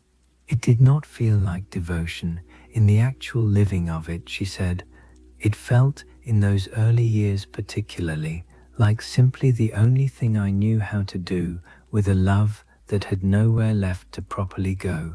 But I suppose, looking back across the considerable distance these 4 decades now provide, that devotion is indeed as good a word as any to describe what this practice eventually became. This past December, Margaret said, closing the journal carefully and returning it to its place on the desk, carried a particular significance I had not anticipated when I first began this practice 4 decades ago. It marked the 40th anniversary of Edmund's death. 40 years, precisely, since that first terrible winter when I stood in a bare glass house and resolved, against all reasonable expectation, that I would somehow produce a rose in his memory. I confess I approached this particular December with rather more apprehension than my usual practice confidence, she admitted. 40 years felt, somehow, a milestone deserving of particular significance, and I found myself almost superstitiously anxious that something might go wrong, precisely on this occasion when I most wished everything to proceed perfectly. I tended the bushes that autumn with even more than my customary care, checking the stove temperatures perhaps more frequently than strictly necessary, watching for any sign of trouble with an attentiveness that bordered, I will admit, on something close to anxiety. But the rose came, she said, her voice carrying the particular satisfaction of accomplishment renewed, precisely on schedule, on the 14th of December, exactly as it had come for 39 winters before it. I stood before it that morning and found myself weeping, much as I had wept on that first successful occasion 3 years after Edmund's death, though the tears this time carried rather different weight, not the fierce vindication of early triumph, but something gentler, more settled, the particular emotion of someone looking back across 4 decades of faithful practice and finding it had genuinely sustained her through the whole long journey of widowhood. 40 years, she said again, as though the number itself required repeated acknowledgement to be properly absorbed. 40 Decembers of this same patient ritual, this same careful tending, this same small persistent proof that love, given proper attention and sufficient patience, can be made to flourish even in circumstances that seem, by every reasonable measure, entirely hostile to its survival. She paused, looking toward the window, beyond which the bright, clean aftermath of the storm continued its particular winter brilliance.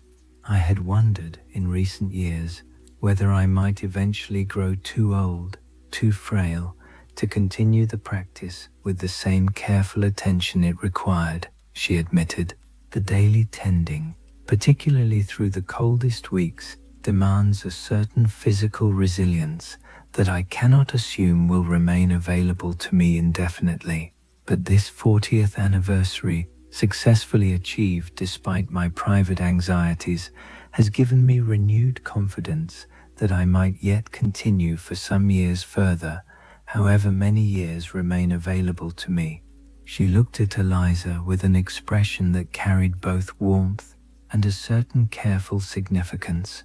And now, she said, you have arrived in my life at precisely this milestone moment, not by any design, simply by the chance circumstance of a storm and a lost road.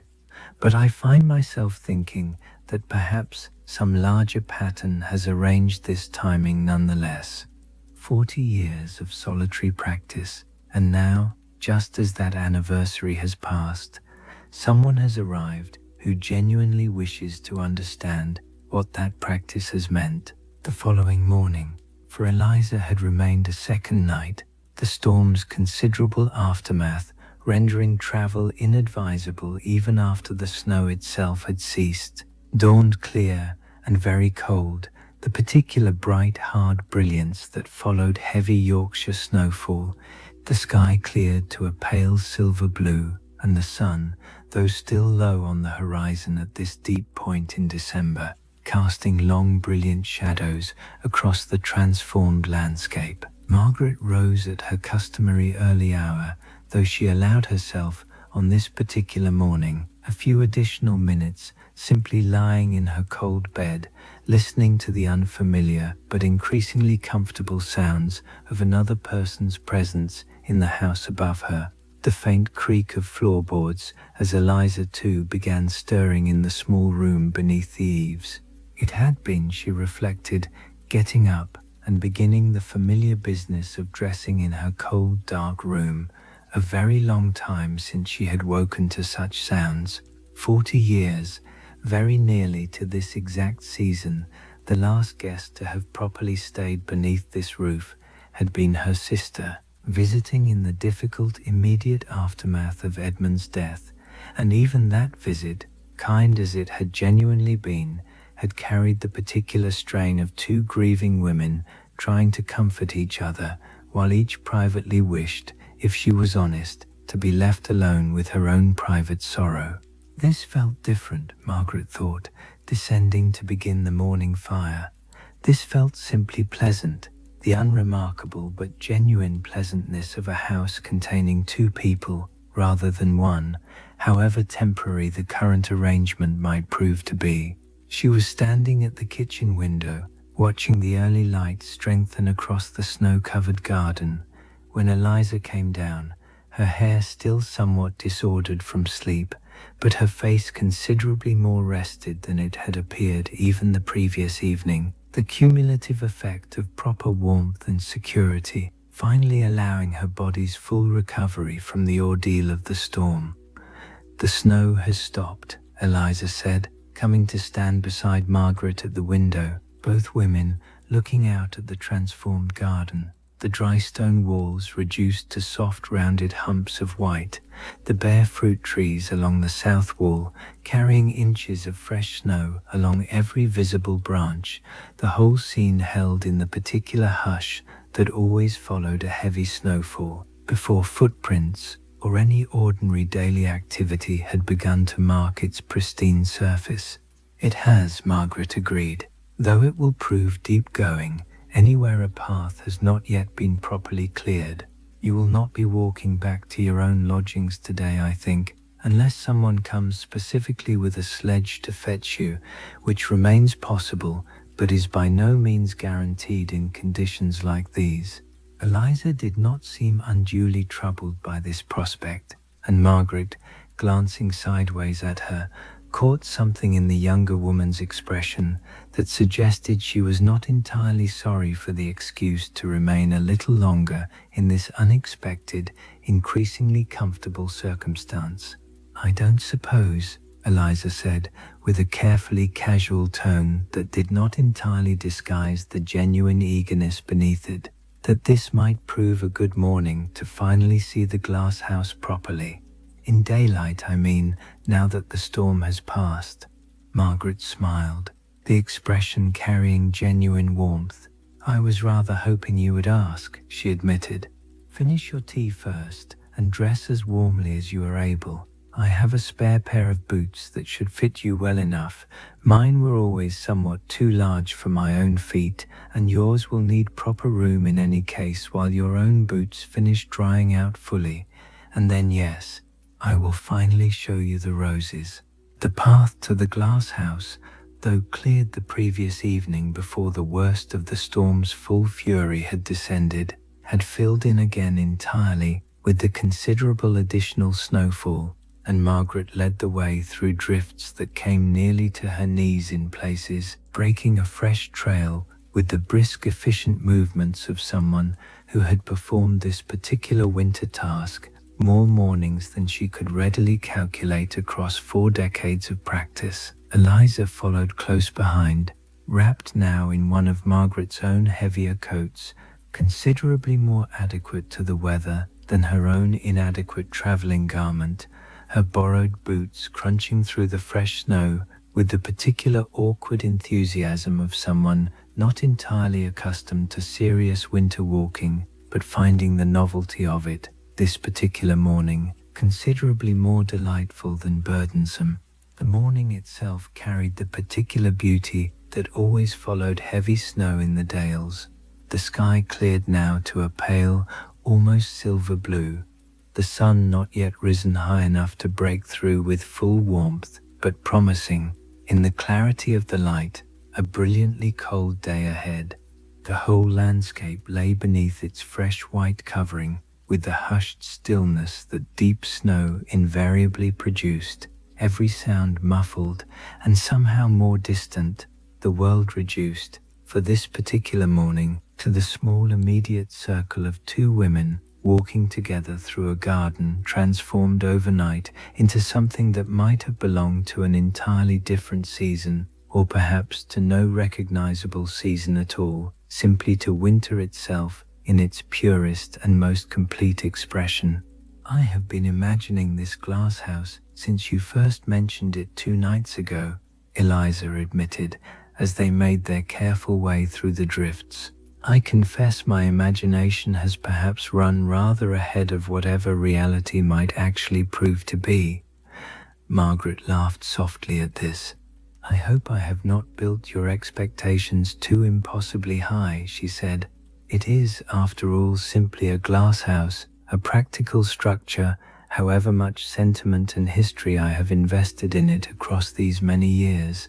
I would not want you disappointed by mere ordinary glass and iron after whatever grander vision your imagination may have constructed. I do not think I shall be disappointed, Eliza said, with quiet confidence. Whatever it looks like, I already understand what it represents, and that understanding alone makes it, I think, rather extraordinary regardless of its physical particulars. They reached the glasshouse finally, its lower stone courses still buried beneath the snow that had piled there through the storm's duration, the iron framework of its roof carrying its own considerable burden of white, but the glass itself remained largely clear, and through it even more visible now in the bright morning light than it had appeared the previous evening through the storm's obscuring darkness. The warm interior glow and the rich green of growing things presented their small persistent contradiction to the white world surrounding them on every side. Margaret opened the door, and the warmth came out at once to meet them. Not the dramatic warmth of a roaring fire, but something gentler and more sustained, the particular accumulated warmth of a small enclosed space heated steadily through the long night by a stove that had been carefully banked and tended exactly as it needed to be. And with the warmth came the smell, richer here at the very threshold than it had been carried faintly into the cottage through closed doors and windows, the full complex fragrance of soil and growing things, and beneath these immediate notes, the particular concentrated sweetness of roses persisting through winter, a smell that seemed, in the cold, bright morning air, almost impossibly rich, as though the glasshouse had somehow managed to gather and concentrate the whole abundant fragrance of a proper summer garden into this one small, carefully maintained space. Eliza stepped through the door and stopped, quite still, her breath catching audibly in her throat. "Oh," she said, very quietly, her voice carrying genuine wonder. "Oh, it's—" She did not finish the sentence, simply stood for a long moment, taking in the full length of the narrow space before her. The dozen or so rose bushes, arranged carefully along the central path on either side, most of them currently bare or only barely budded, conserving their considerable strength for the more distant proper spring. But one of them, though the December rose itself had finished its particular bloom some weeks before, the petals fallen in their own time as all flowers eventually fell, showing, even in its current dormancy, the particular careful attention that had clearly been lavished upon it across decades of devoted tending. "This is where it happens," Margaret said softly, leading Eliza down the central path toward that particular bush, now positioned near the center of the glasshouse, in what was evidently the structure's best light and warmest spot. This is Edmund's bush. The December bloom has finished now. Of course, it opened on the 14th as it always does, and held its flower for perhaps 10 days before the petals began their natural fall, exactly as roses do in their proper season, simply compressed here into the depths of winter, rather than spread across the longer warmth of June. Eliza studied the dormant bush with evident fascination, trying to imagine, from its current bare branches, the particular bloom that had so recently graced them. "What does it look like when it flowers?" she asked. "I find myself wishing I had arrived perhaps 2 weeks earlier, simply to witness it properly." Margaret's expression carried, in response to this question, the particular tender quality of someone describing something they loved beyond simple words' capacity to fully capture. "It is a deep, rich red," she said. "The kind of red the gardening books would call crimson, though I have always thought of it, privately, simply as Edmund's color. The same deep color as that very first rose he brought me, cut from his mother's garden in the spring before our wedding." The petals unfurl gradually, across perhaps 2 or 3 days from first bud to full bloom, each stage carrying its own particular beauty, the tight closed bud showing only a hint of the color within, then the gradual loosening as the outer petals begin to separate, and finally the full generous opening, the flower spread wide in what always strikes me as a particular kind of triumphant display, as though the rose itself understands what it has achieved, blooming against every reasonable expectation in the very depth of winter's harshest season.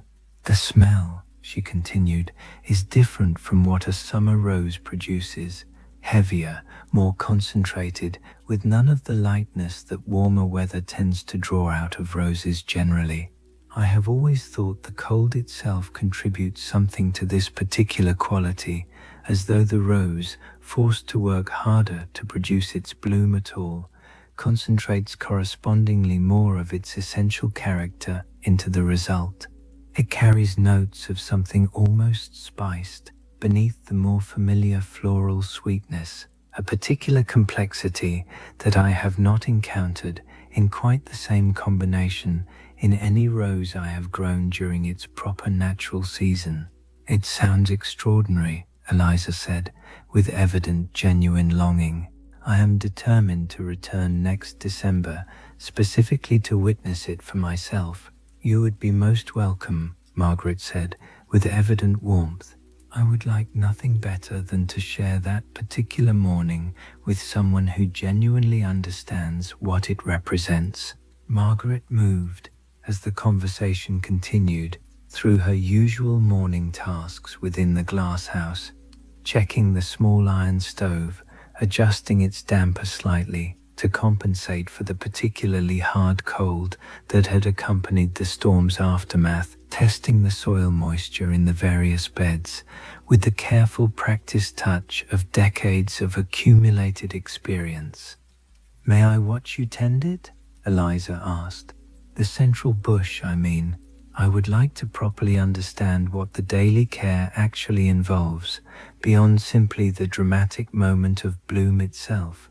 Margaret nodded, gesturing Eliza closer as she knelt beside the dormant central bush, examining its bare branches with evident careful attention. "At this point in the season," she explained, "the work is largely about protection and patience rather than active cultivation.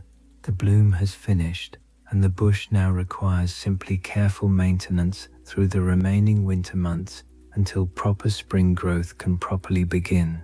I check for any sign of disease or pest damage that might have taken hold during the bloom period, when my attention was perhaps somewhat more focused on the flower itself than on the bush's overall health.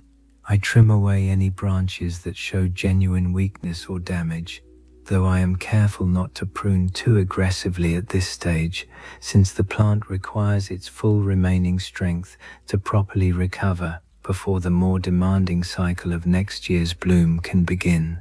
She demonstrated, as she spoke, the particular careful movements her decades of practice had refined, a gentle examination of each branch, a careful trimming here and there with small shears kept specifically for this purpose, movements that carried, in their careful, deliberate quality, something closer to tenderness than mere practical horticultural maintenance. And then, Eliza observed, watching closely, "You speak to it.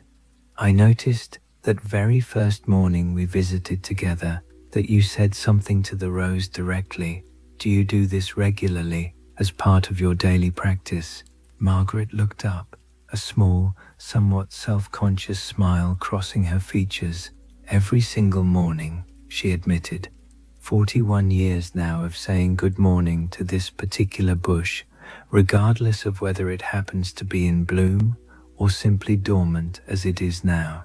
I do not pretend this represents any rational belief that Edmund himself somehow inhabits the plant, or that the rose can properly hear and understand my words in any literal sense, but the practice has become, across these many years, simply part of how I maintain my connection to his memory, a small daily ritual that keeps the channel of love open, even when its original object has been gone for so very long. She reached out and touched one of the bare branches with the same light, familiar touch Eliza had observed her use on the flower itself 2 mornings before. "Good morning, my love," she said softly, the words carrying the easy familiarity of decades of daily repetition. "We have a guest again this morning. I think you would approve." Eliza, watching this small private ritual, found herself unexpectedly moved, understanding now, with a clarity the earlier conversation alone had not quite provided, the full depth of what this glasshouse and its careful daily tending genuinely represented. Not merely a clever horticultural achievement, however impressive that achievement undeniably was, but the visible physical manifestation of a love that had found, across 4 patient decades, a way to continue expressing itself despite the seemingly insurmountable obstacle of its original object's death. They remained in the glasshouse for some considerable while longer, Margaret continuing her various morning tasks while Eliza watched and occasionally assisted, the 2 women settling into a comfortable working rhythm that required, increasingly, little explicit conversation, the understanding between them having deepened sufficiently that simple companionable presence felt entirely sufficient. "I think I finally understand," Eliza said eventually, breaking the comfortable silence that had settled over them as Margaret completed her careful inspection of the bushes along the eastern wall. "What you told me that first evening about giving the love somewhere to go. I understood the words then, but I do not think I properly understood the full weight of what they meant until I saw this place properly in daylight and watched you tend it with such evident care." Margaret straightened from her work, regarding Eliza with evident interest.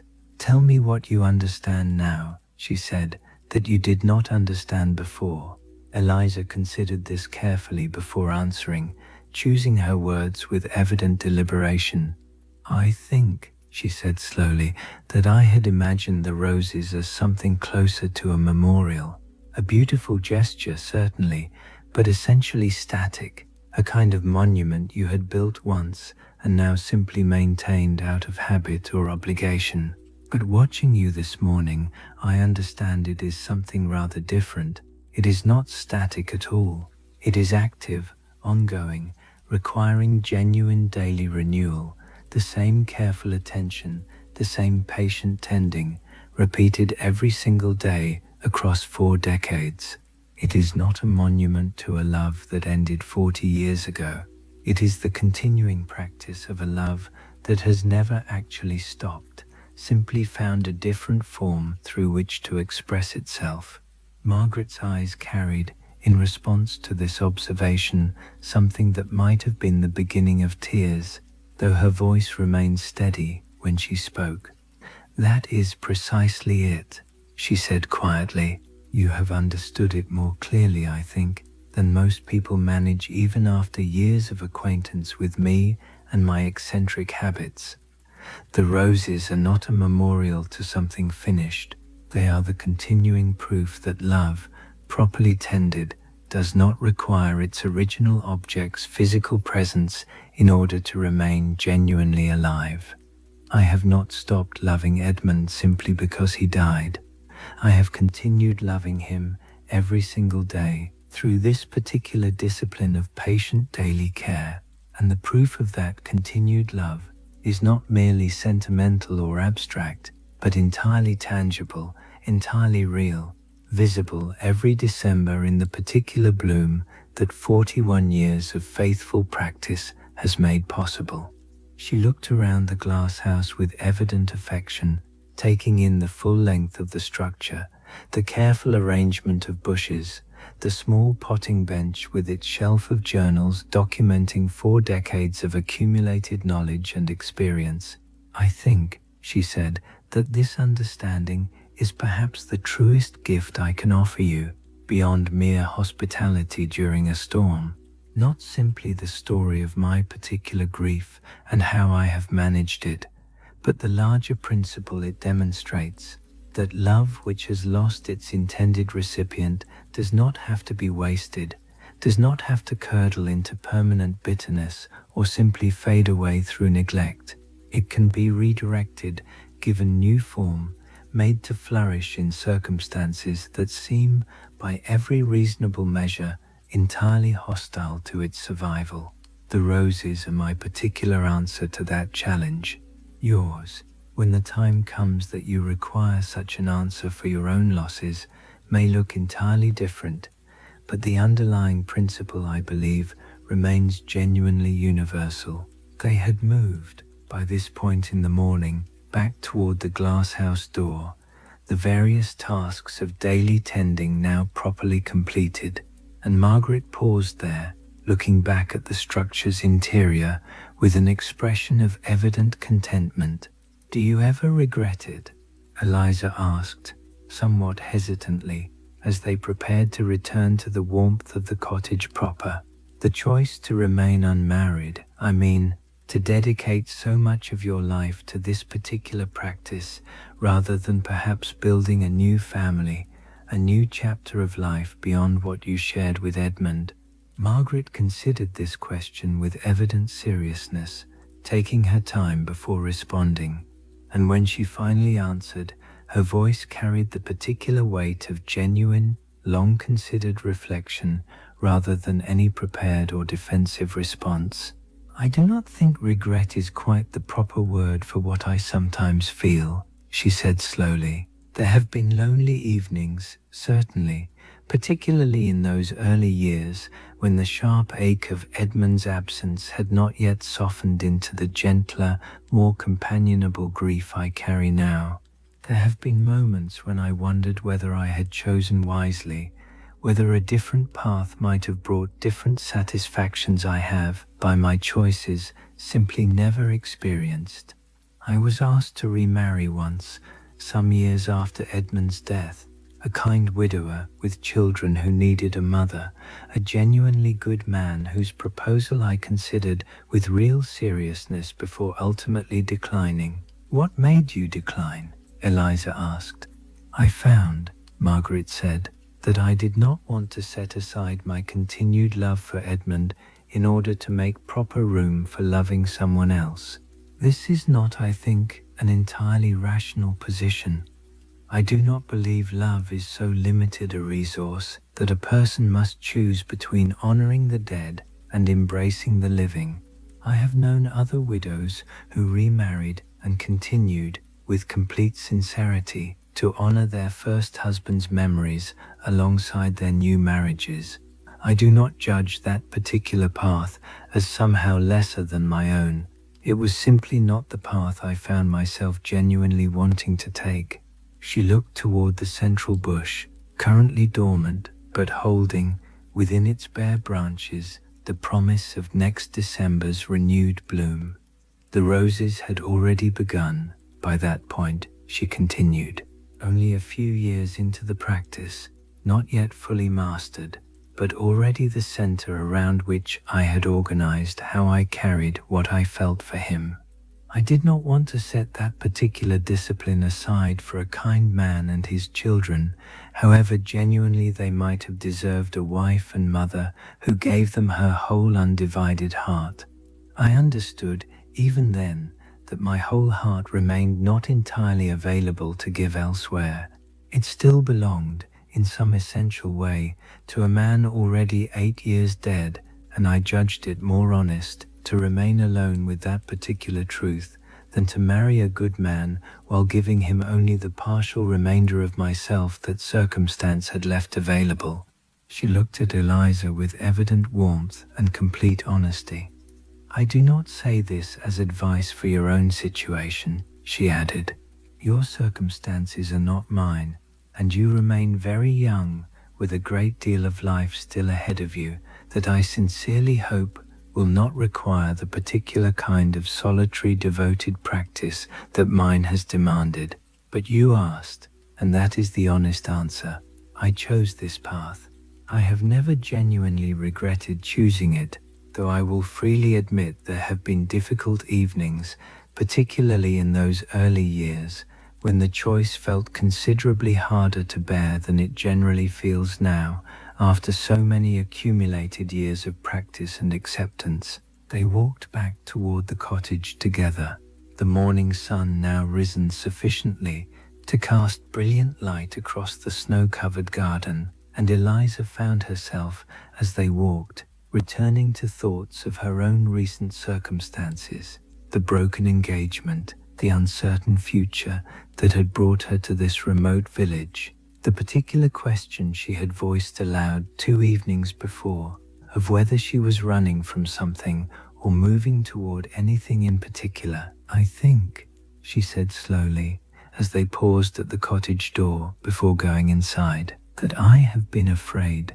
these past months that my own broken engagement meant something had gone permanently wrong in me, some fundamental flaw that made me unsuitable for the kind of lasting love you describe having shared with Edmund. Thomas's reasonable, careful explanation for ending things seemed to confirm this fear, somehow, as though his thoughtful consideration of our incompatibility proved there was something genuinely lacking in me that a more suitable woman would not have possessed. Margaret turned to face her fully, her expression carrying evident concern at this admission. That is not, she said firmly, a conclusion your circumstances properly support. A man choosing not to marry you does not constitute evidence of some fundamental flaw in your character or your capacity for love. It may simply mean he was not, despite whatever genuine affection initially drew you together, ultimately the right person for the particular life you are meant to build. This is a painful realization, certainly, but it is not the same as personal inadequacy.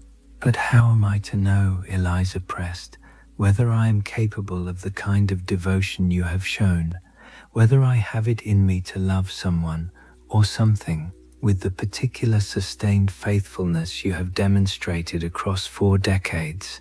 Margaret's expression softened considerably at this question, and she reached out to take Eliza's hands in her own, the gesture carrying genuine maternal warmth.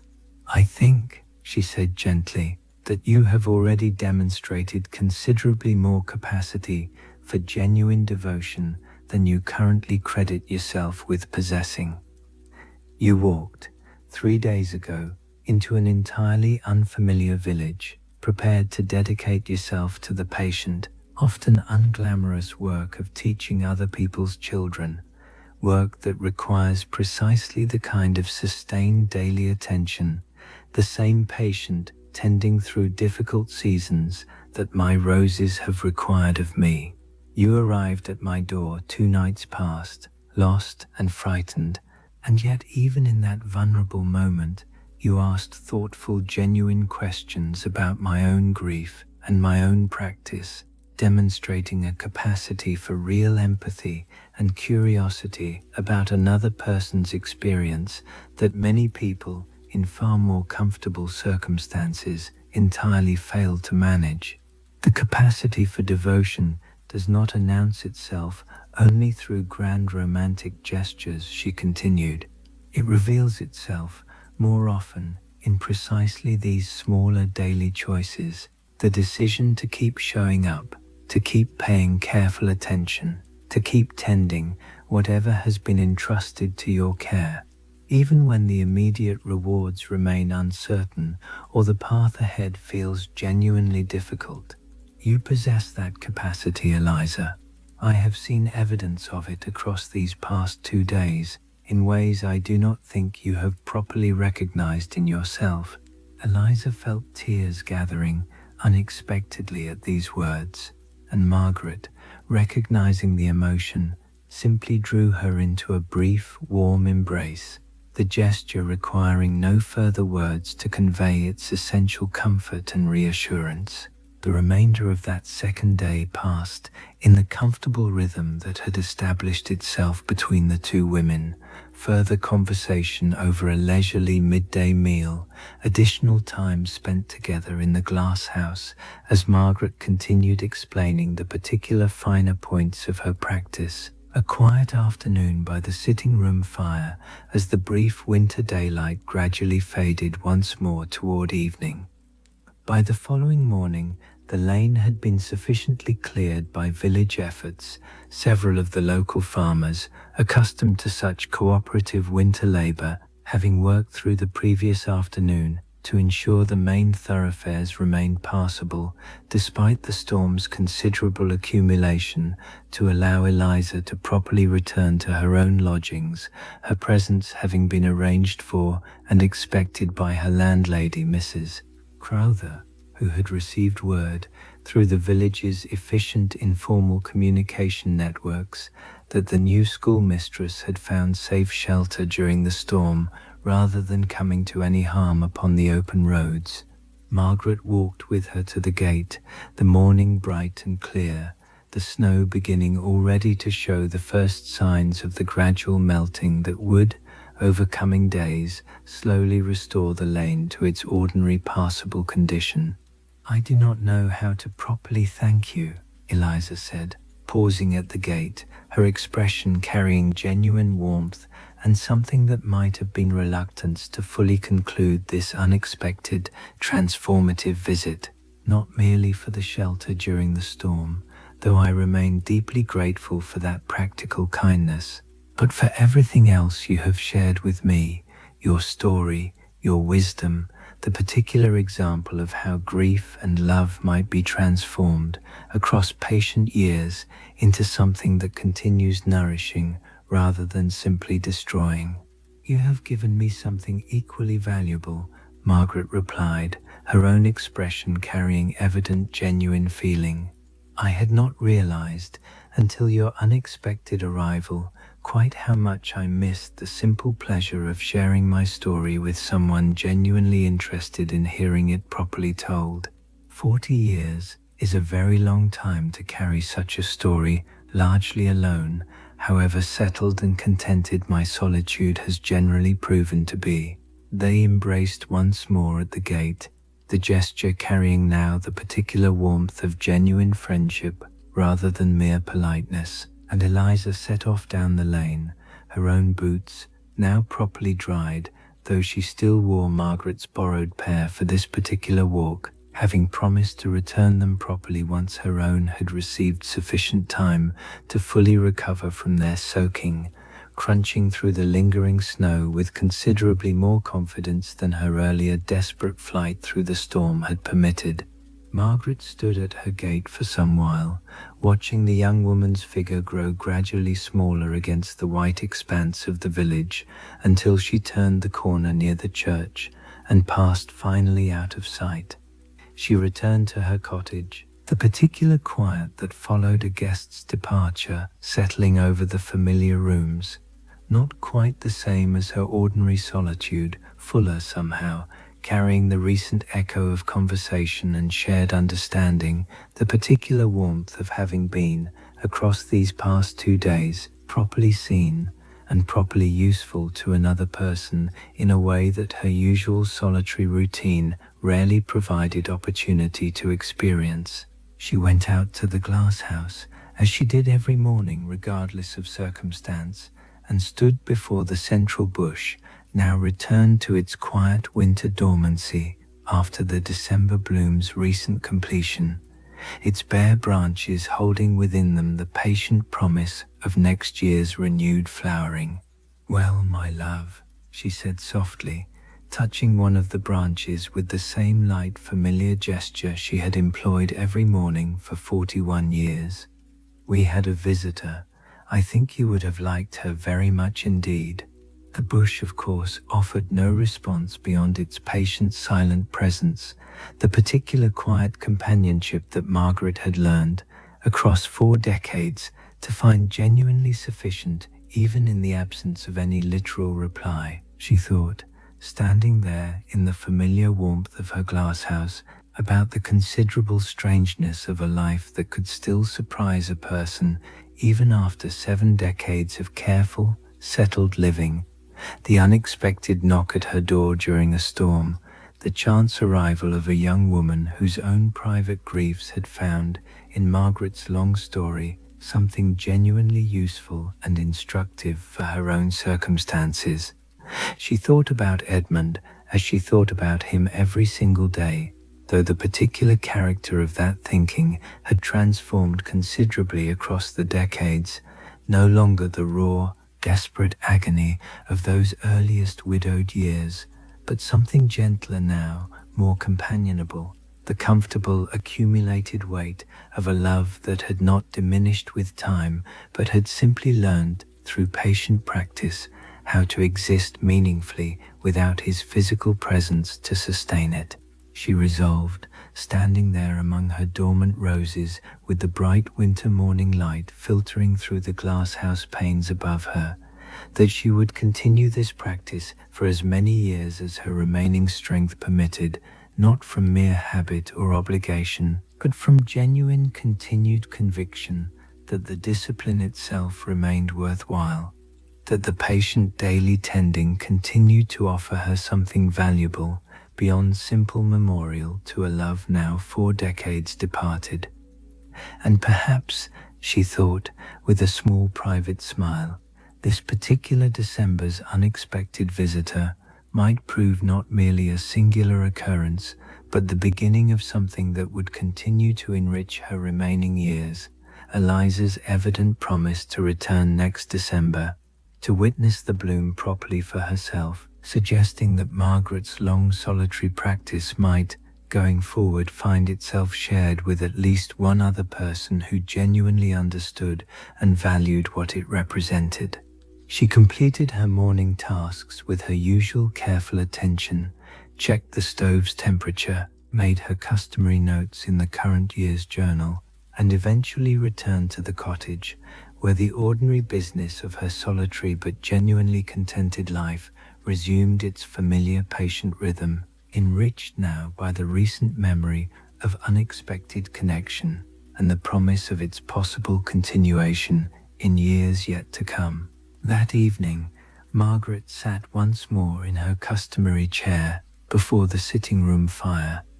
The particular settled quiet of her ordinary solitary evening restored around her, though carrying now, she noticed, a slightly different quality than it had carried before Eliza's unexpected arrival. Not lonelier exactly, but perhaps more consciously appreciated, the value of her chosen solitude somehow clarified through the recent contrast of genuine human companionship.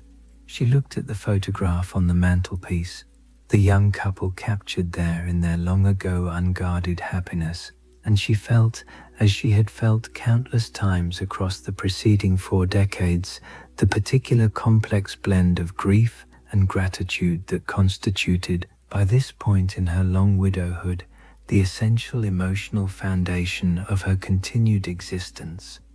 She thought about the years ahead, however many they might prove to be, her 71 years already representing a considerably longer life than many in her circumstances achieved, but carrying no particular certainty about how many further Decembers she might be granted to continue her patient practice.